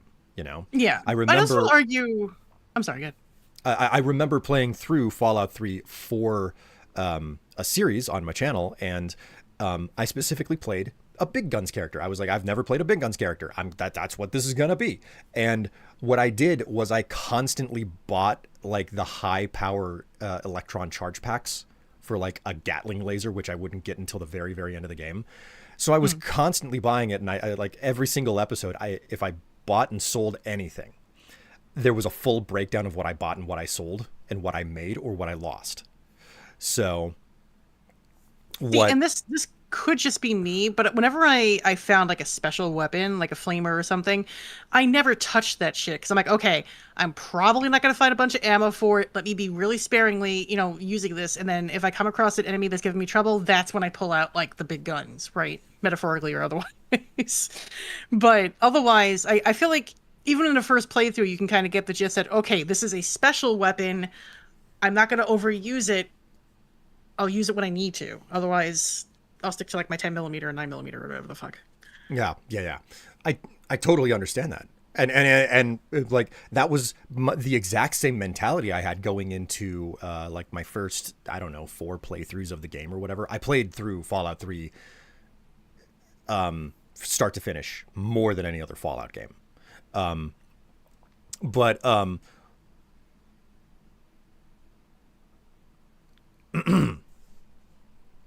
one moment.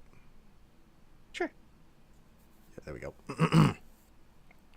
Okay, so I had the same mentality. It was like, oh, this is like a big, heavy weapon. Like you pick up something that looks super big and nasty, and you're like, oh, well, this will just wipe out an enemy in one go. And then you pull it out when you think you really need it, and you realize, oh no, this gun doesn't work that way. Type situation, you know.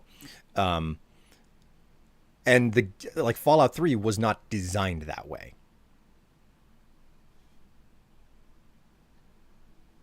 Which is weird because you would think that for all the talk of, you can go anywhere, do anything, et cetera, like that they're focusing on one method to be the most viable. I think is a little odd, especially because something like big guns, you don't like when you step out of the vault and you go, if you follow the intended path and you go into Megaton, et cetera, like you're not going to find a ton of stuff there. You're going to find a handful of pistols, maybe some stuff, and then, you go about your merry Yeah. way, right? Well, I think that that's really at the core. Like there's a thread that they expect you to follow, but they also had plenty of things that they added in.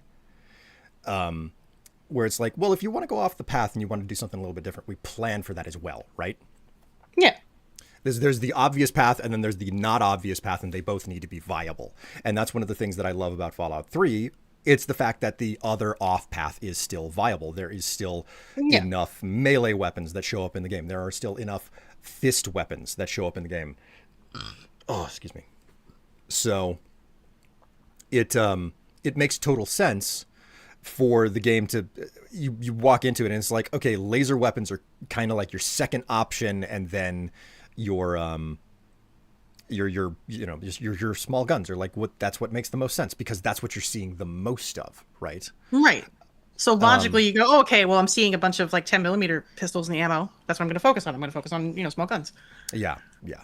So um, that is really the most important thing for me in regards to Fallout 3. Just the fact that it was like, no, if you wanted to do a big gun build, you could go and just do a big gun build. If you wanted to do an explosives build, there is enough explosives to just be a demolitions expert the whole time.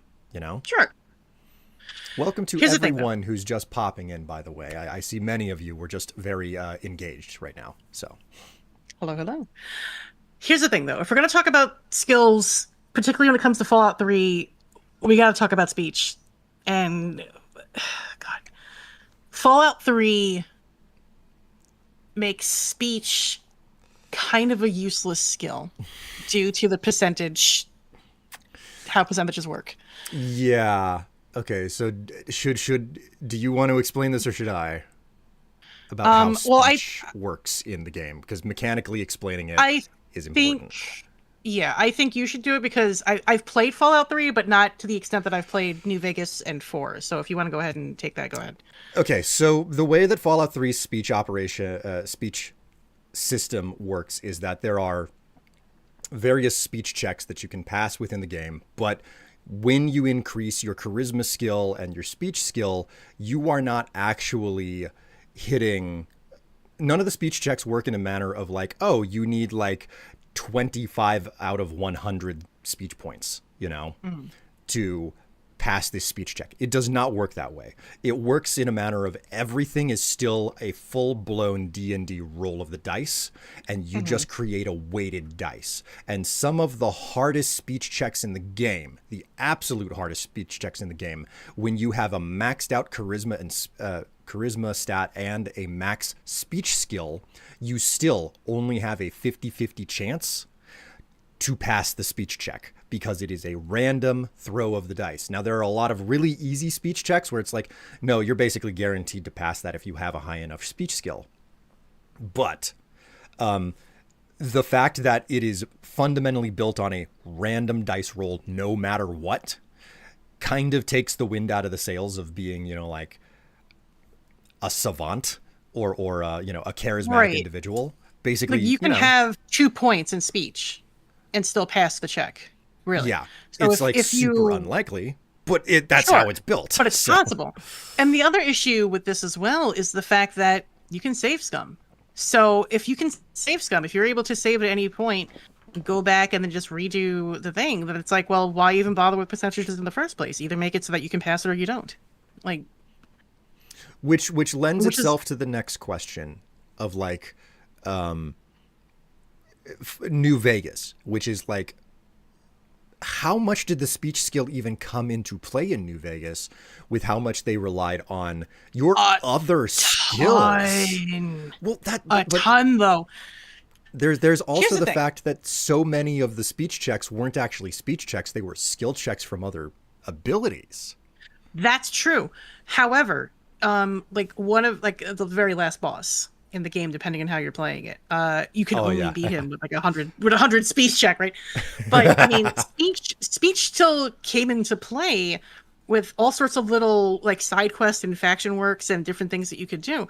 I will say that I really liked New Vegas's implementation of not just speech but the skill check system as well. And you have to remind me, I'm pretty sure 3 did the same thing, like where if you had like medicine or something at a certain thing, you were able to like do that.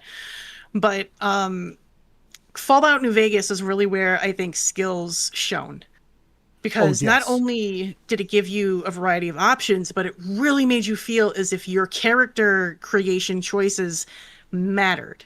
So what I like to do, one of the things I did first when I started playing New Vegas was I made a doctor character. So I pumped points in like science and medicine. And I was like, let's just see what happens. Turns out that if you do that, if you get like over, I don't know, like 50 points in medicine or something, people will refer to you as doctor. They'll like it removes depending on where you faction like it's people recognize like, oh, you have medical training, can you help me? There are certain quests you can only unlock if you have medicine up to a certain thing, right?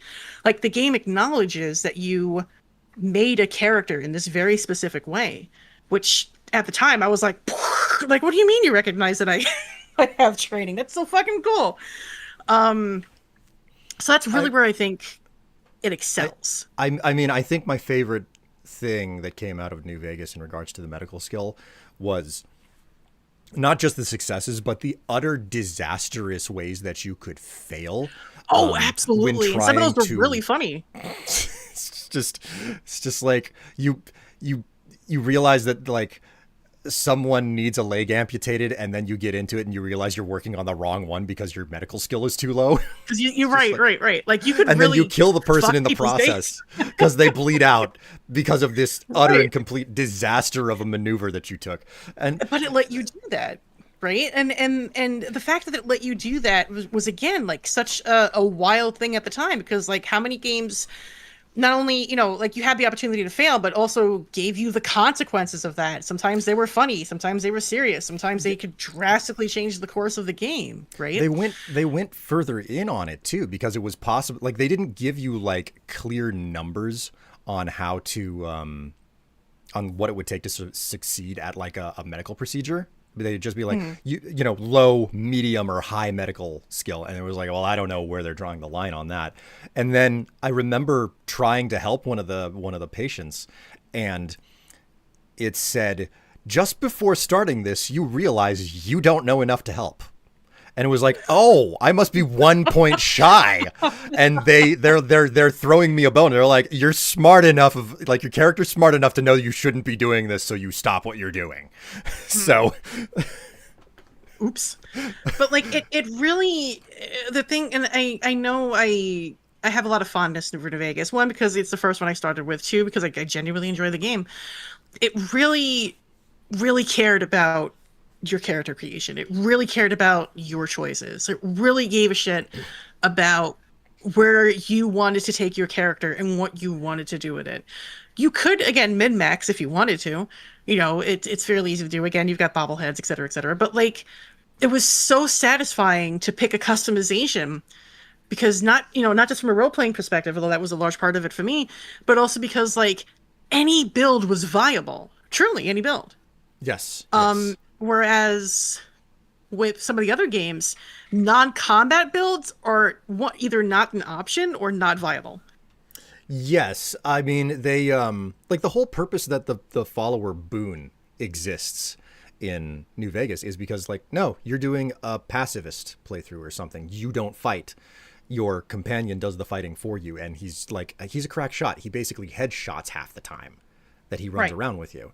But he also comes with the aspect of you cannot do a Legion playthrough if you have to rely on If you Boone have boom. because Yeah. he will never work with the Legion. So Right.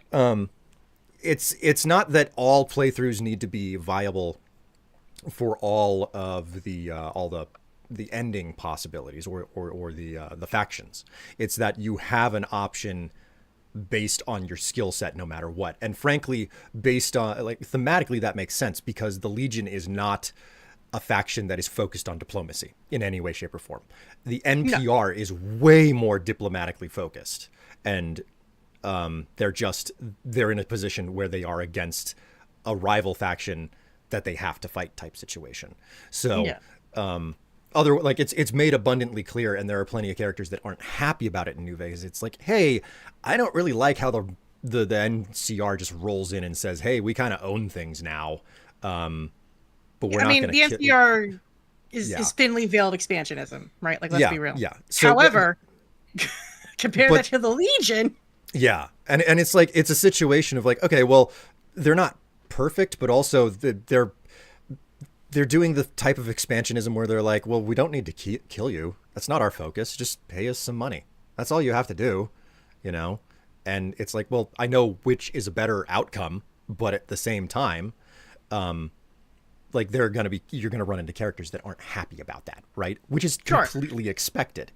It's like, yeah, they're not gonna kick me off my land, and it's like, okay, well, yeah, cool. Well, right. Like That's even kind like of when you wake up in Good Springs and you ask people like, "Hey, I'm trying to learn who the Legion, who are the NCR," you're gonna get a wide variety of opinions. There's some people, like you were saying, who are like, the MCR, they're here. I can care one way or the other.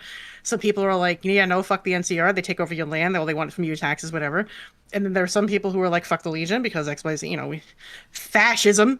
But it's you get these variety of opinions, and the game gets you to try to make up your own mind about it. Like it's obviously leaning you, I would argue it's leaning you towards like the NCR or like a more quote unquote good ending.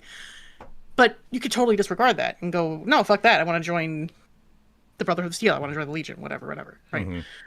Like it affords you that choice. And I know we're not getting into Fallout 4 just yet, but I think that's the big disconnect with something like Fallout 4 is that it doesn't afford you the choice. It assumes that you're not going to give a shit about what you do with your character unless it's big number go up. Oh And boy. I that's mean, not to say that a lot of this isn't big number go up, but it's for the function of character creation and specialization and role playing.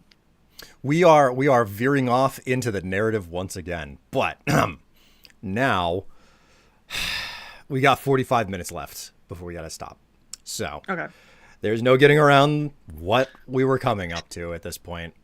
We've talked about what worked in Fallout 3. We've talked about what worked in Fallout New Vegas in regards to its mechanical function. Now it's time to talk about how they basically took all of that number crunching and they threw it into a fire.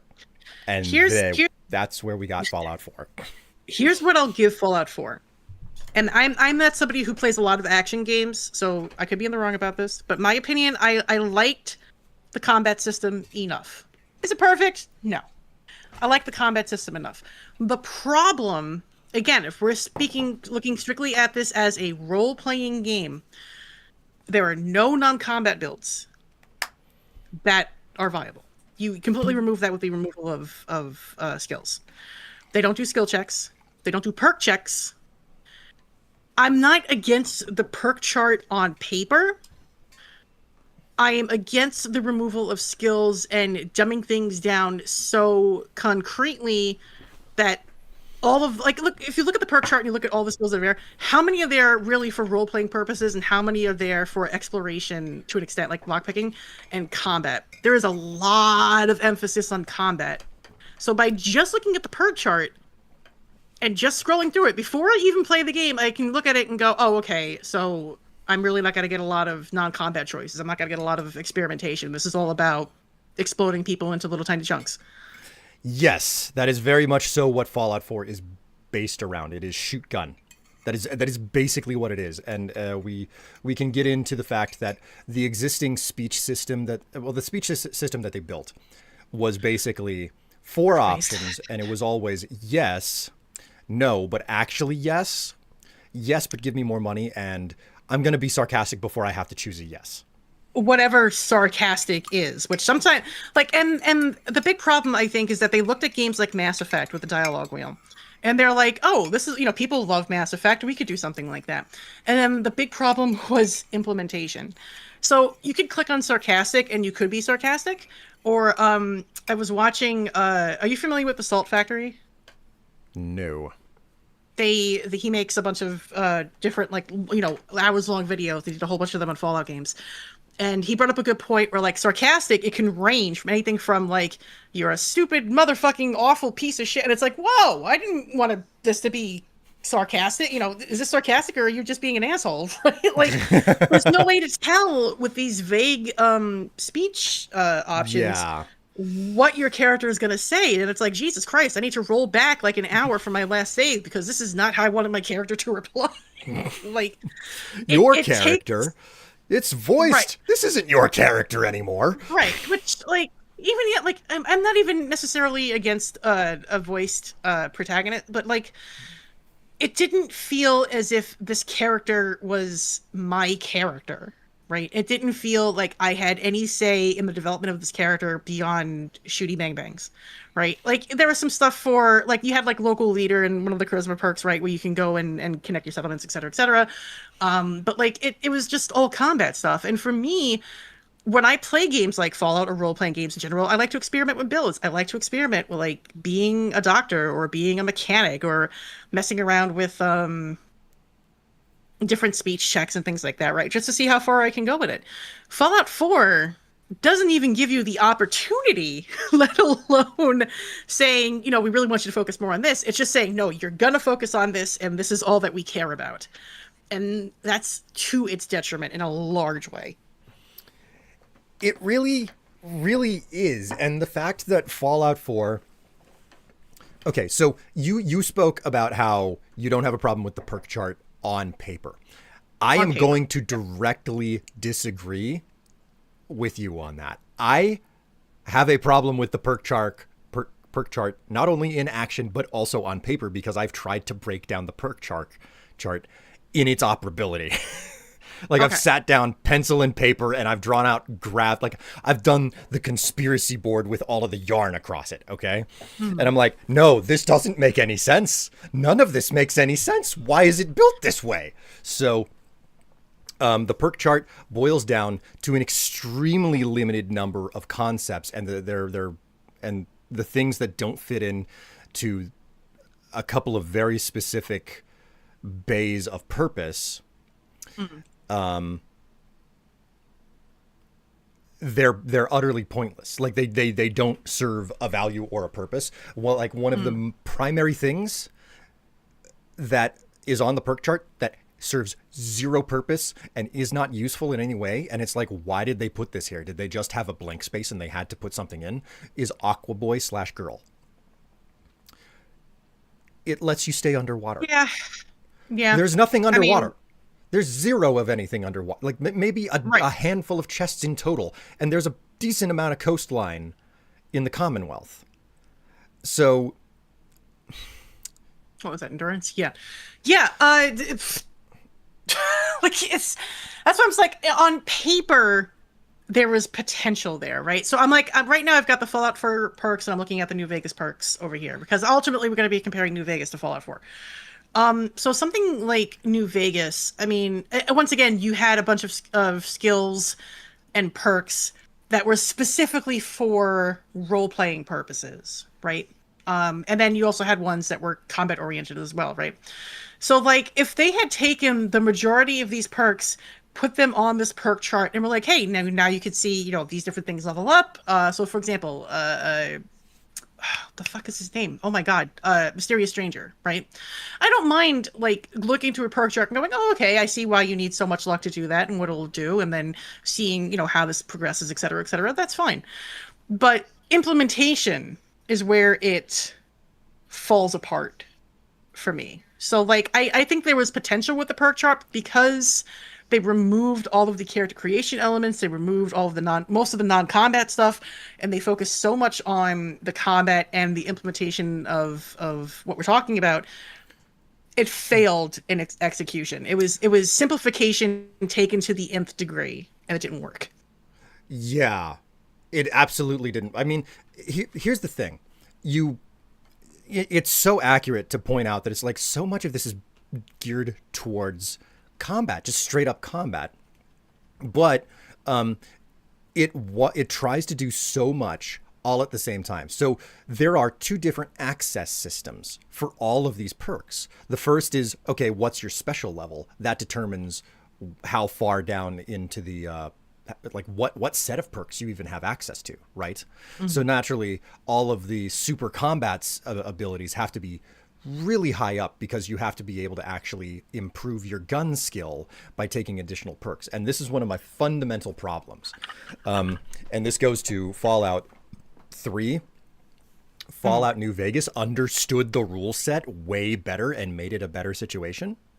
And Fallout 4 utterly misunderstood it even worse than Fallout 3 did. One of my fundamental Yeah. problems with the perk system in Fallout 3 is that a bunch of the perks that you can take at the early stage is just, hey, more skill points, Yeah. which is okay.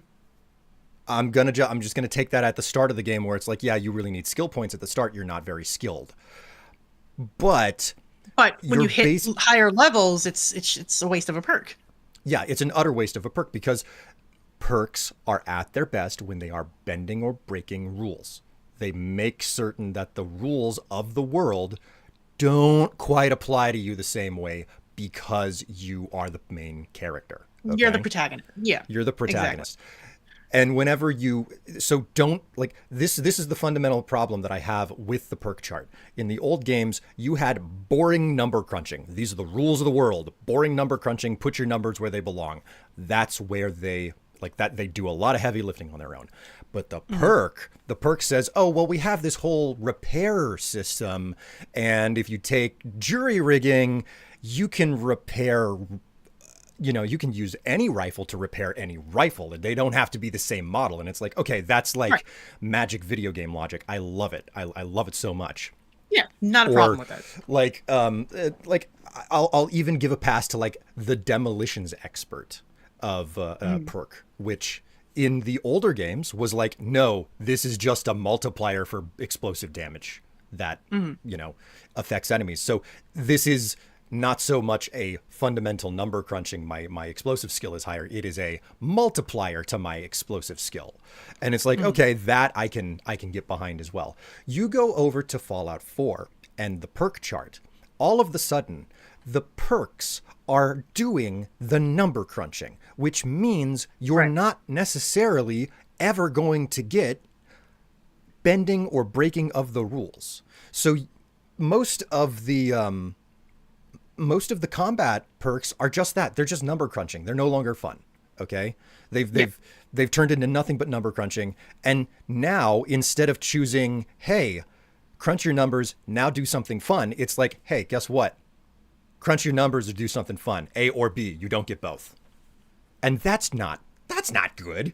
That's not pleasant. No, And it's to say just nothing, it's there. to say nothing of the fact that like it's roughly a 7 to 8 turnaround on like when the next perk level for doing more damage comes around. And because of the way that enemy scaling works in Fallout 4, you have to take the damage boost the minute that it becomes available. So if you want, like the fun perk, it's like, well, too bad. You're at a level where you have to take the damage boost because things are going to wipe the floor with you if you don't get to them first type situation. Simplified for broader appeal at the cost of actually doing something interesting. Interesting. Right. Right. See, I want to talk about two things in particular.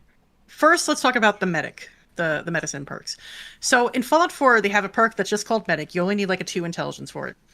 And all medic does is restore more health from stim packs and then remove so much more radiation when you use Radaway. Okay, fine. Looking at Fallout New Vegas, if you have medicine over a certain degree, you can get things like chemist, right? Where your chem effects are increased by 100%. Chem resistant for a 50% less addiction chance. Living anatomy, where you could see the HP and the damage of NPCs, and you do 5+ damage against humans and ghouls because you have a better understanding of anatomy. New Vegas took into account, hey, you've spent the time and effort pumping points into medicine. Let's give you something unique for it, right? It's not, I mean, obviously, if you pump up your medicine skill, you're going to do better. You're going to heal more with like stim packs and stuff. But you get stuff that makes sense in the lore and also makes sense from a character perspective, right? And then also being able to see, like, yeah, I do know a lot about anatomy, so of course I'm going to be able to see and understand how humanoid anatomy works. So I'm probably going to be able to do higher damage. In 4, it just restores more health. Gets rid of more rats.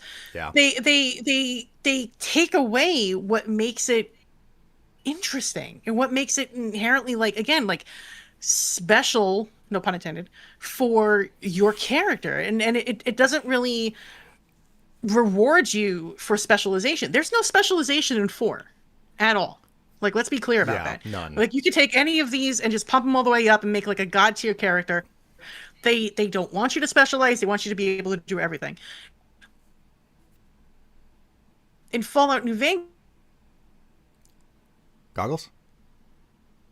to really benefit from the higher level perks. Hello? Am I here? It would appear that Discord decided to throw a monkey wrench into everything you said there. Hello? Hello? Goggles, Can you hear me? Can you hear me? Yes. Yes. Okay. So Okay. you just dipped out for like an entire section of your fast talk there. So Cool. Thanks. Awesome. so all of this to say is that 4 took all of these interesting perks, all the stuff that was tied to your character and tied to role playing and tied to, rewarding you for the time and effort into speccing your character, and went nope, and then just completely ruined anything that was unique about the perk system. it really did. and I'm gonna get into something that like so. Okay, so I did a playthrough of Fallout 3 and I did a playthrough of New Vegas. And in both of those, I decided to go off the beaten path. I'm like, I'm not going to do the normal expected thing. You know, I'm not going to use small guns or energy weapons. What I did Mm. with Fallout 3 was I was like, okay, the devs talked about like big guns being something that they specifically worked hard to make certain you could still play, so you could just Mm. be a big guns character in that. So that's the reason I did that for that playthrough, and it turned out to work out phenomenally well because they built up around it. Then when it came to Fallout New Vegas, I did the same thing, but I was like, you know what? I've never been a demolitions expert. I was a very charismatic demolitions expert, Mhm. which was uniquely fun. But so I did that, and I remember having a ton of fun going through like Quarry Junction eventually, where I was like, okay, I have collected so many mines and so many bottle cap, boxes and C4, and I am going to booby trap my way through this whole entire valley. That was a very Sure. unique and fun experience, and it was possible because of how many different types of explosives existed in the game. Mhm. Now, I have on separate occasions, like roughly 50-hour occasions each, tried to play a big guns character in Fallout 4. And I have tried to play a demolitions expert in Fallout 4. You cannot. To what end? Right. You can't. You straight up can't, because if you try to go for big guns, there is not enough ammo for any of the big guns. They just doesn't spawn. It doesn't exist. I know Yeah. that whenever I play through an energy weapon or a small gun build, rifle or handgun or whatever, I typically end up having to rely on two separate guns. It's like, okay, well, here's gun A and here's gun B. And I'm like, whenever I run out of ammo for one, I'll probably You have switch some over. ammo for the other one. You Yeah. can't really do that with a big gun because of how heavy they are. But more importantly, you're not finding enough ammo for either of them. So it doesn't Right. work to swap back and forth. And there's not enough explosives in Fallout to do a demolitions expert, to say nothing of the fact that explosives no longer work in the VAT system in Fallout 4. Mm. So Right. play testing it alone, I'm like, yeah, on paper, you've got demolitions expert and you've got big guns, and neither of them actually work. So they don't actually work on paper either. So, Mhm. And here's the thing too, if we're talking about strictly perks, so Fallout 4 Demolition Expert, it just does more damage. It affects a larger area. You get a throwing arc, double damage, etc. Right. Looking at the perks in Fallout New Vegas, Demolition Expert is still there, but you get 20% damage. You also get Pyromaniac. You can get Hit the Deck. You can get splash damage, and all of this stuff. Like, yes, it's mostly combat oriented, but there is more variety. And again, it rewarded you. The more points you pumped into explosives, it wasn't just, oh, okay, you can throw now and there's more damage. It was, okay, you have a better understanding. Your character has a better understanding of how to use explosives. Well, guess what? You get Hit the Deck. That's 20 plus 25% or plus 25 damage threshold, right? Like against mhm. explosives. So again, it was rewarding you for pumping points and for investing into the effort. Fallout 4 just goes, you can get more damage, whatever, right? Mhm. Because Mhm. they don't care. They don't care about customization or experimentation or going off that beaten path like you were saying. It's just about big number go boom. I think this ties back into the whole cargo cult statement about like the narrative and the look of the game. Why is demolition expert in Fallout 4? It was in the last one. Okay, Right. are we going It's to just develop it it? was there. No, no, no, no, no. Let's not focus on playtesting it. It's there. It was in the last one. We have to have it here. What about big guns? Why is that there? It was in the last game. What if we playtest? Shut up. We need to move on to the next part. So, Right. And if we can go back to New Vegas too, and I just had it in front of me, of course, now I can't fucking find it. There was a perk you could get where literally all you were able to do is sleep at a campfire. It had no combat, thing. It was just, hey, now you can sleep at campfires. Perfect. But it was such a small thing, and you could of course ignore it, of course, depending on your build, et cetera, but it really just was there for people who were like, you know what, I want to be able to go outside and sleep by a campfire. You didn't need it. You can go to Novak, you can go to any place that you had a base and sleep, or steal a bed and sleep if you didn't care about your karma, et cetera, but it was there. Home on the range, You have survival 70, you sleep at campfires. Now, survival, arguably, depending on how you play the game, as a skill, it can go, either way. Like a lot of people, I don't think pump a lot of points in survival. But again, the game rewarded you for expending the effort and putting the points in and customizing your character. Hey, guess what? You can sleep at campfires now. And there are a hell of a lot more campfires Then there scattered are around the world beds. than there are beds, right? Yeah. So if that was something that was important to you, either on a role playing level or even on a mechanic level, like I can sleep wherever I want, congratulations, because you pump so much points into survival, we're rewarding you for it, right? So you don't get anything like that in four. Like, what would be something comparable in four? Like, Aqua Girl? Like, no. Like, there's nothing here. I a big part of my problem with 4 is that it doesn't seem to know what it wants to be.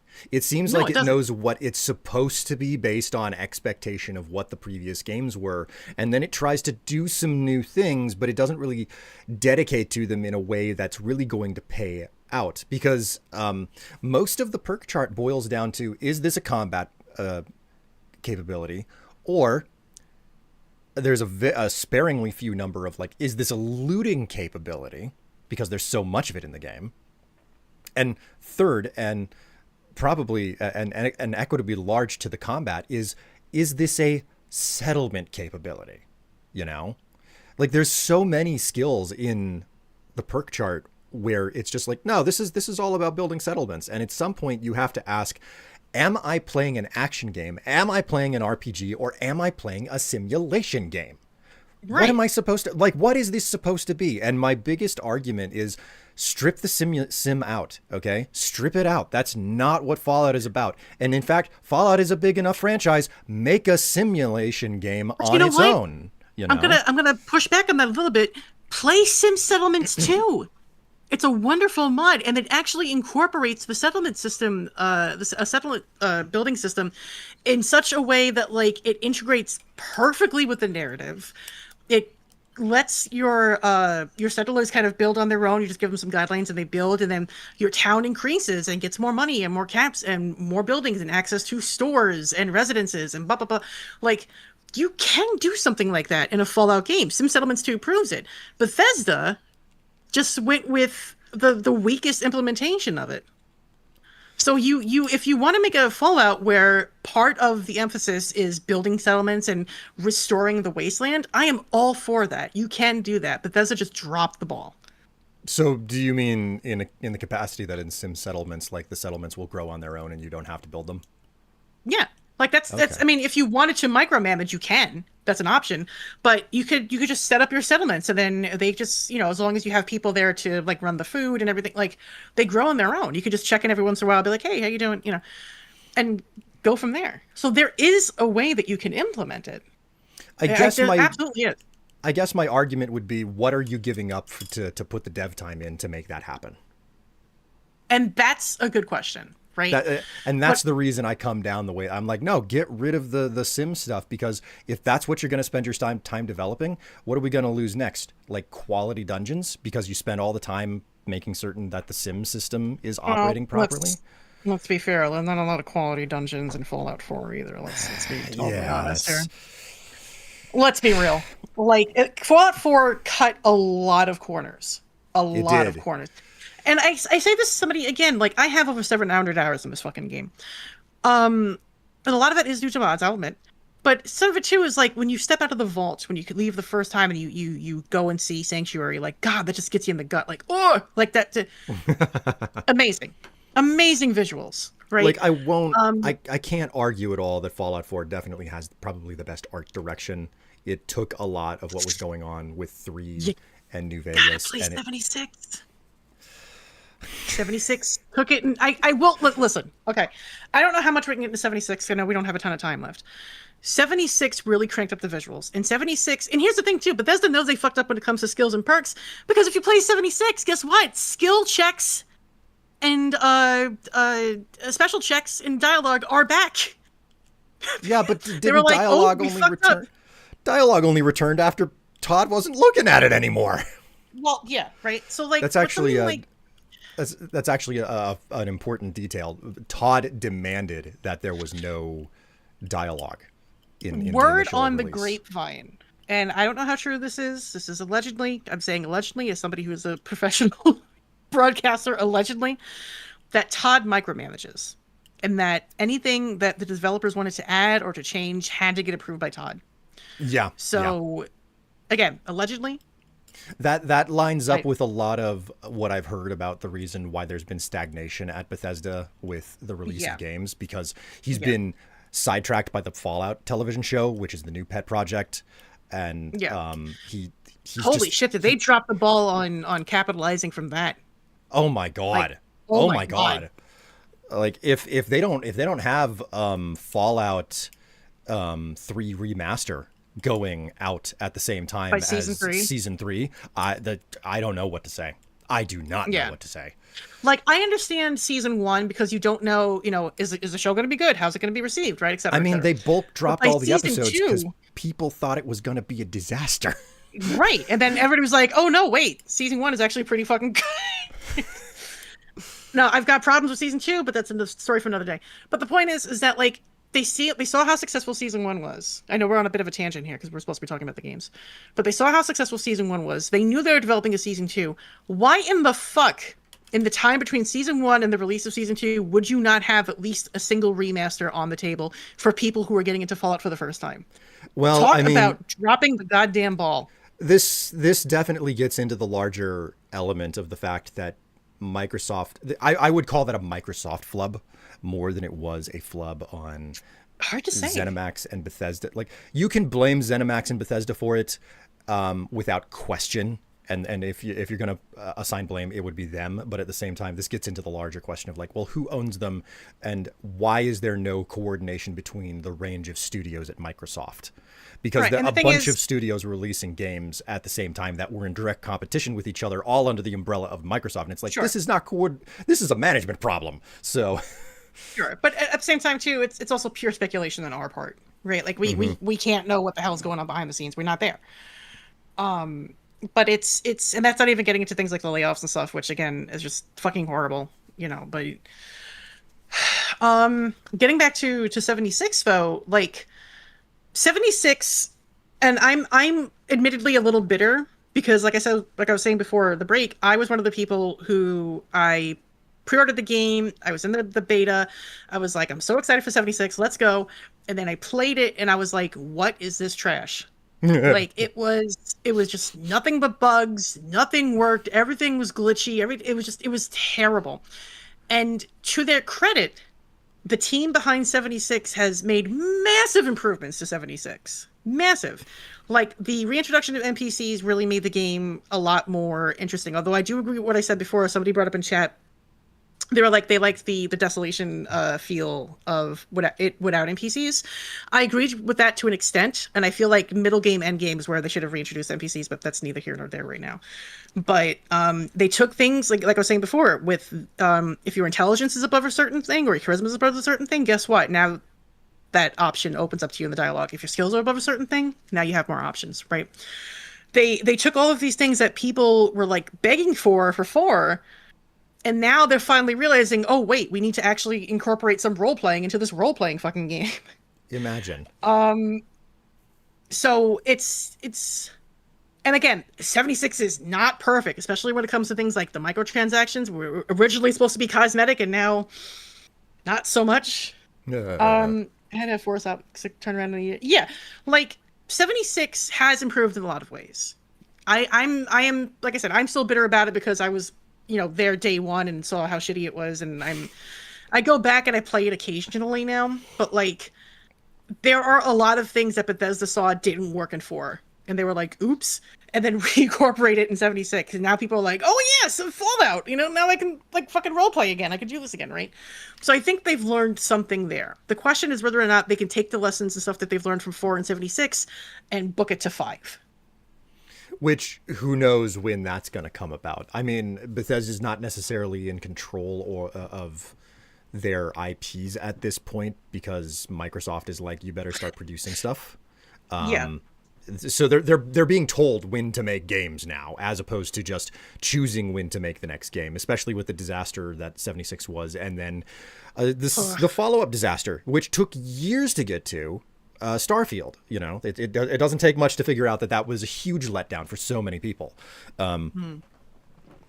There's Like I said, I haven't played it, but that's the gist that I'm getting. That it was. well, I mean, there's what matters the most is the fact like it's player number. Like it's their lowest performing game if you look at player numbers from something like Steam.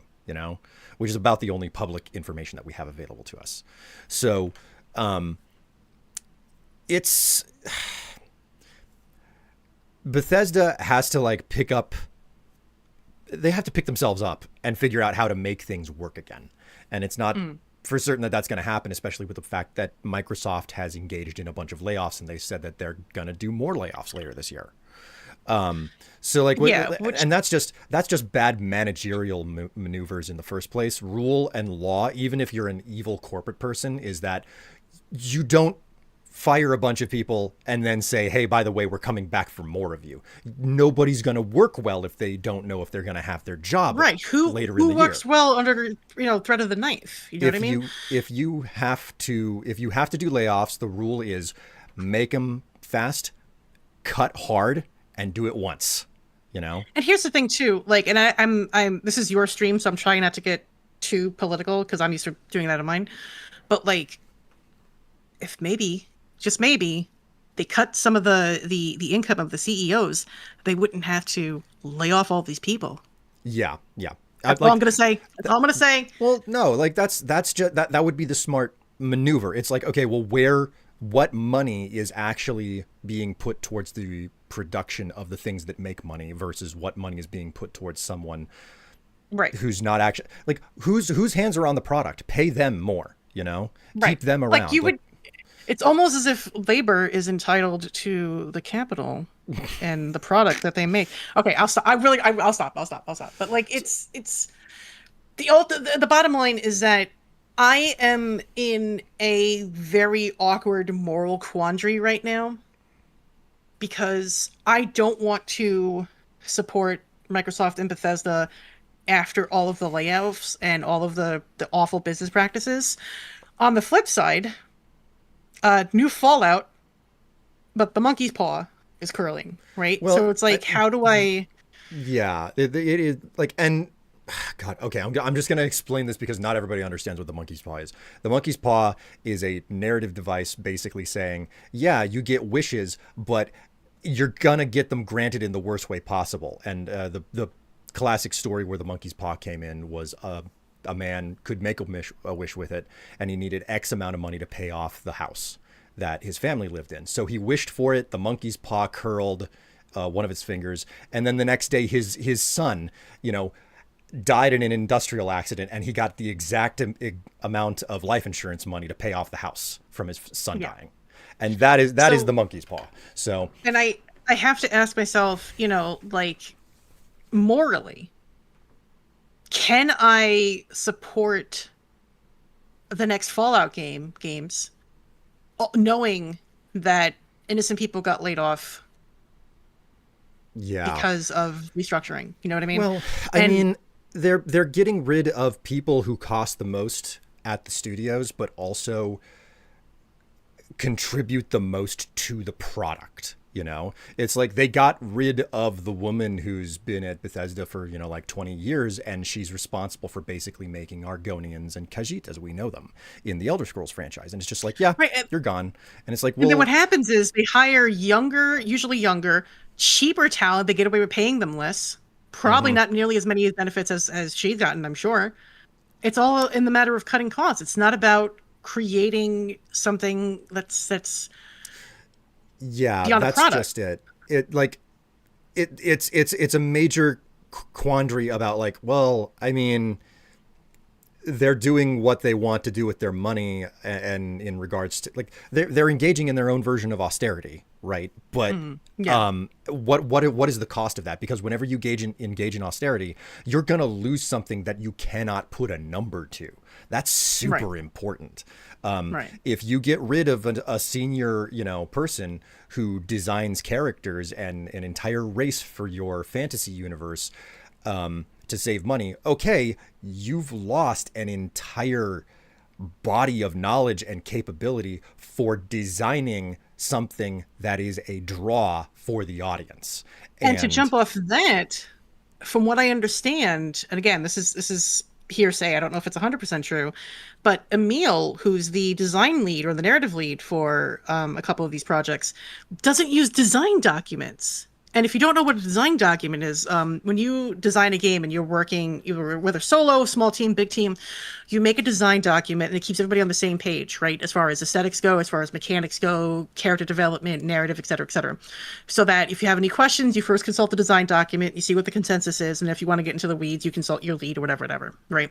So when Emil turned around and says, well, we don't use design documents, it's like, how do you communicate all this information to your fucking team then? Like, of and course you've got you micromanaging see and everything going on. that There's no that's connection. that's where that's you can start to see the breakdown based on how large Bethesda ended up getting, because some of their best games were extremely small teams where everybody could communicate with everybody. And I forget the name of the guy responsible for it, but he was the one.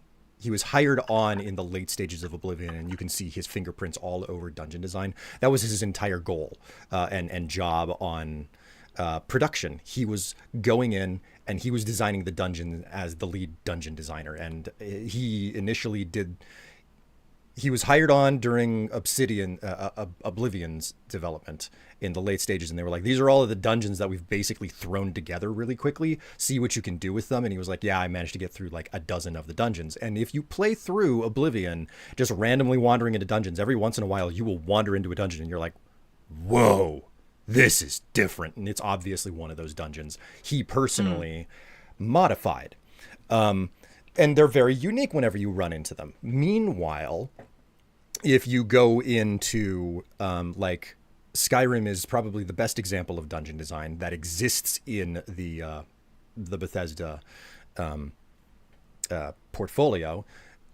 You can see how everything was given tons of time.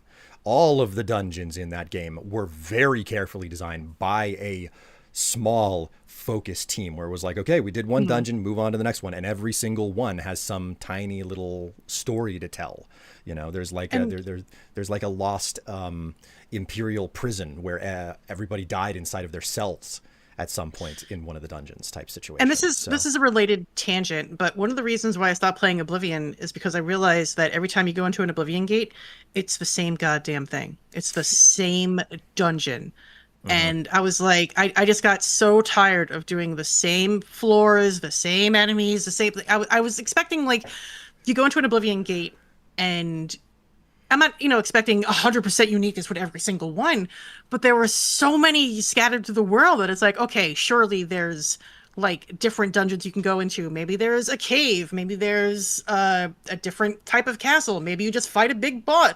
Like, no, it's all just copy and paste it, copy and paste it. so So I just stopped playing. I was like, this is fucking boring, man. Like, So like I wanna like put something across to you very cleanly about the Oblivion situation and the gates and why I think that Oblivion is still a good game. The gates are specifically written into the story in the capacity that they are supposed to represent more threat than they mechanically pose. Okay, so sure. in lore they are way more of a threat than they are in the functionality. So the idea is that through the course of the main story in Oblivion, the crisis begins. A maximum of like I think 25 gates can open across the entirety of the map, and then through the course of the story events, the Oblivion crisis will worsen, and a total of 50 gates will be active at the same time if you haven't closed Sure. any. And And all of I'm those random gates are just that. They draw from like a very small pool of repeat worlds. But the actual gates where they're like, no, you have to go into this gate for the main story, those are actually custom worlds that Okay, they and that's fair. specifically built. But I mean, going back to what you're saying about the threat being larger narratively than mechanically, I really didn't get that feeling at all. It's as somebody who's not as invested in the lore in Obsidian. I know we're veering away from Fallout, so I'll just make this really quick. It was just okay. I have to do this thing, and I didn't really feel any emotional attachment to it. Like there was a disconnect, I think, between talk about ludonarrative dissonance, the disconnect between what the player had to do and the urgency, and then what the character had to do and the urgency. And it was like, Yeah. I'm Yeah, I kind of over it. understand you. Like that was actually Um, one of the reasons why on repeated playthroughs of Oblivion I was just like, I'm just not delivering this amulet. If I never deliver the amulet, then the gates don't open it's and I don't have to deal fine. with them. Yeah, You I can just know? do all the side quests. I do want to speak to a point that Highlander made in chat, right? So they're talking about Starfield, and they wrote great exploration and art direction, but the writing and story was not its strongest. It's a pretty forgettable experience. See, I am willing to play a game with shitty graphics if it means that I'm going to get a good story out of it. And I know that's not the same for everybody. But like for me, when I play a role-playing game, I'm playing it because I want to make a character with like different builds, try different things, and I want to experience the characters and the world and the narrative and the exploration. I am more than willing to give up like realistic as quote unquote realistic graphics, for something that looks maybe a little shittier, but the development time is still there for the role playing. You know what I mean? Mm-hmm. Well, man, there was something else that I had to say. Ultimately, I think since we're basically up to the point where it's time to stop and everything, Mhm. what I wanna like wrap this all up as is the fact that it feels a whole lot like not just Fallout, but Bethesda in general has kind of lost their way. And like this Mhm. goes back to the narrative concept. It goes to the cargo cult that we continue to talk about. It's like, what are they making a game because they want to make another game in this series and they have ideas about the world and what's happening, or are they making a game to basically try to make something that looks similar enough to the last thing they made? Right. And And I don't, and because they don't have the design document, they're not like, Mhm. what is the, it feels like they're never sitting at a table and saying, at least from the lead developers and staff saying, what are we trying to make here? And what is the point? And let's like write that down and let's see what we can do to support that main central point. Let's drill down, right? And Yeah. again, for all of its problems, and there were problems with 76, the team that's working on it has done a hell of a lot to bring that game up to a really, really interesting narrative Ooh la experience. I'm not saying la. it's like the best thing since sliced bread, but it's a hell of a lot better than Fallout 4. And a lot of that has to do with tying the mechanics back into the narrative, Mm-hmm. making it so that your choices matter. Right now, granted, the end game ultimately, and I don't think this is a really big spoiler. It's all about the big end game from what I remember when I played last was defeating the Scorch Beast Queen and nuking her and killing her. But you still had a variety of different dialogue options and ways to approach it once they introduce NPCs, et cetera, right? So that team is currently killing it. When allowed to experiment, Bethesda is capable of really incredible stuff. I believe that, but they're not letting these people experiment. They're not letting these people go back to what makes a role playing game a role playing game. They're not giving them the opportunity to play, and that's the problem. They're Is focusing this so much more on profit rather than experimentation and going back to the heart of the core of an RPG. is this potentially getting into the Miyamoto effect then? Like, is that what's happened at this point? Hmm. Where it's like, Possibly. yeah, Do like you want the to explain old what that is? guard. So the Miyamoto effect is where you have somebody who has been in the development, like they've been in a senior role for so long, and they've basically developed what they see to be the perfect game at this point. Yeah. To an arguable degree, it's like, oh, you like that person has made their best piece of work ever, and it's not that they can't contribute things further on down the road, but it's the fact that they're trying to top themselves, so they're doing new and different things, not necessarily because it's going to make a better product, but because they've made their best game. They can't just go back and make that game again. I have to try and make something new and different. So you're moving forward, not necessarily in a structured plan of like, oh, well, this is what didn't really work, and I want to try to make it work this way. It's more, no, I made everything and it all really, really worked well, and I don't really know what to improve on now. So we're just doing anything, you know? Yeah, and that, like I said, that goes back to look, at the end of the day, this is made by corporations who are here to make money, right? So ultimately, to them, games are a product to making money. I understand that perspective from a capitalistic standpoint. But if we're looking at this as fans of the series, fans of the games, fans of the world and the characters, etc., you have to acknowledge that what Bethesda has been doing up until this point, so if we're looking at 3 and 4, they've dropped the ball immensely, especially with 4.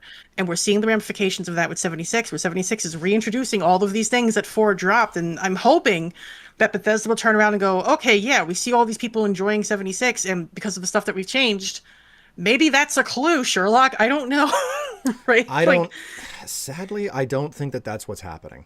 I don't think that that's what's happening, because we have, for Bethesda to take that away, we also have to look at what their takeaways from Starfield have been. And their takeaway from Starfield is, oh, I guess we shouldn't have introduced a bunch of fixes in patches. We should have kept that as paid content in DLC instead.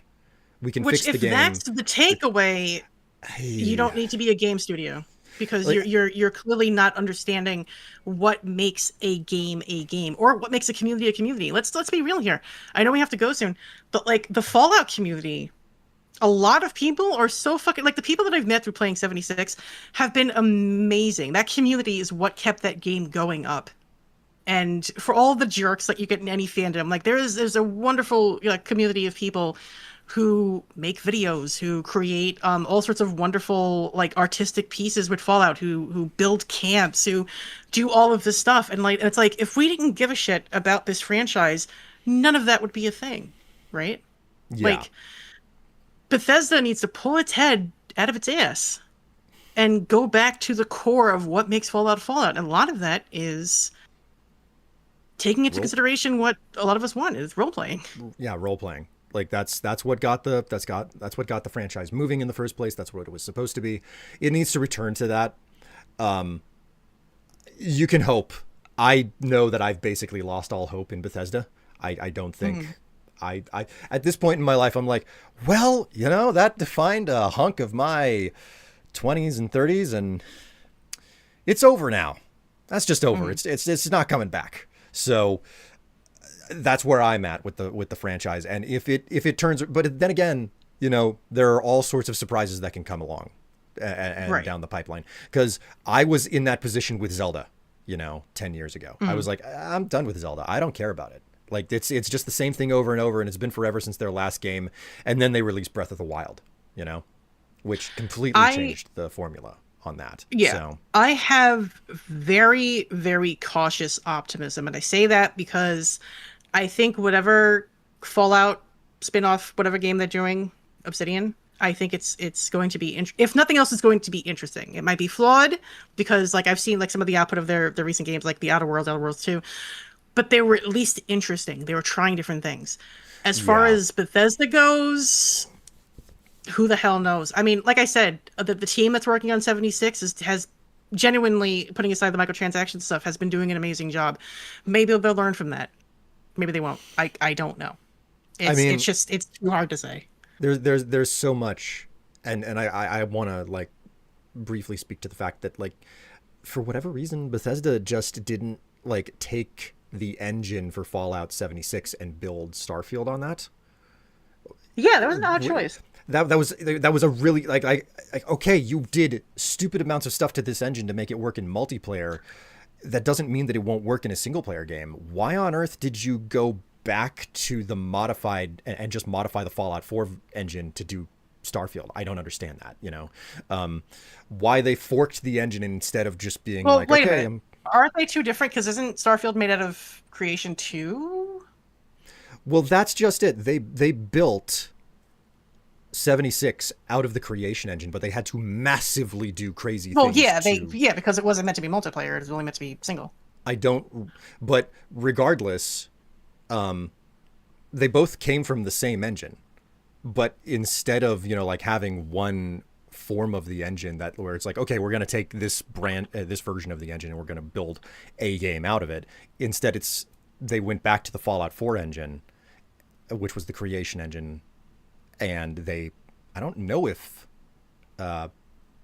Starfield was creation engine 2 or not, but they modified instead of using the version of the engine that they used for 76, they went back and they just modified the version from Fallout 4 for Starfield. And I don't understand why they did that.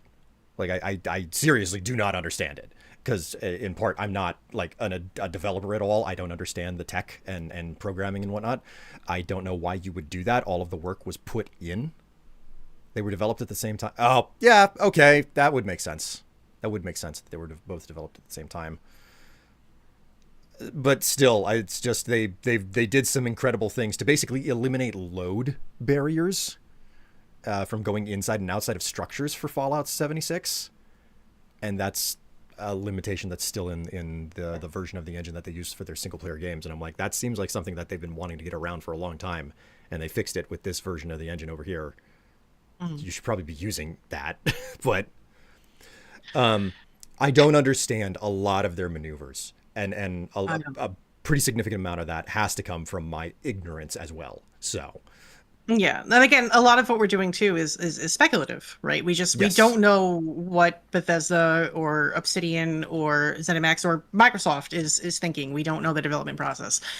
We can only speak to it in terms of, again, people who are fans, presumably, of the series. So, like, ultimately, at the end of the day, I just want to explore my post-apocalyptic, sometimes serious, sometimes goofy world. Give me the Wild Wasteland perk, and let me just be able to have a non-combat build that's viable. Let me role play again. Let me feel immersed in the game again. That's really all I'm asking here. If you're gonna put a weapon category in the game, make certain that it was play tested to work from start to finish.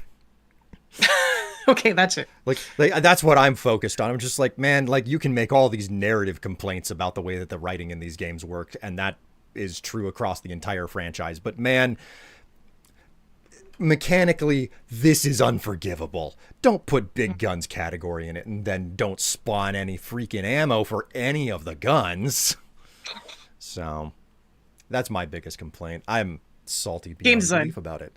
Game design, everybody. Game design. All right, and with that, this is the end of the stream. This is the end of the podcast mode.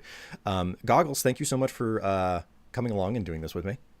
No, it's my pleasure. Thank you for letting me pontificate at length about something that I probably shouldn't be very passionate about, but I am, because hyperfixation. We all have to have something to be passionate about. It doesn't really matter. But I've seen some decent, response or feedback already saying that this is a fun thing. So maybe we will plan out how to do this again in the future at some point. Yeah, that'd be a lot of fun. Thank you again for having me. And thank you, chat, for listening and being such good sports and putting up with my nonsense. And I'll get on out of here. So everybody have a good day. Goodbye, Goggles. Thank you so much for coming along. All right, everyone. This is the end of the stream. Thank you so much for coming along for the ride. I just want to very quickly, Zouchin redeemed a say S word. Your S word is surreptitious. I don't know why, but that's just the. Actually, I could use the word shout out, because I can go ahead and shout out Goggles right there in the chat, so that everybody can go ahead and follow Goggles. She does do streaming here on Twitch on her own time. Anyways, this has been a wonderful and fun and a lovely time. I want to thank everybody who cheered. I want to thank the gift subscriptions, etc. And I hope that all of you have a good week. And hopefully I will see you again on Saturday at 12 noon US Central for something a little bit different. Probably not a podcast. I will probably just play a fun little game on the side, because I'm still between games after the last one that I finished. So I will see all of you on Saturday, hopefully. Until then, though, take care of yourself. Stay happy, stay healthy. And if you're in this summer heat, stay cool. I'll see you next time. Bye.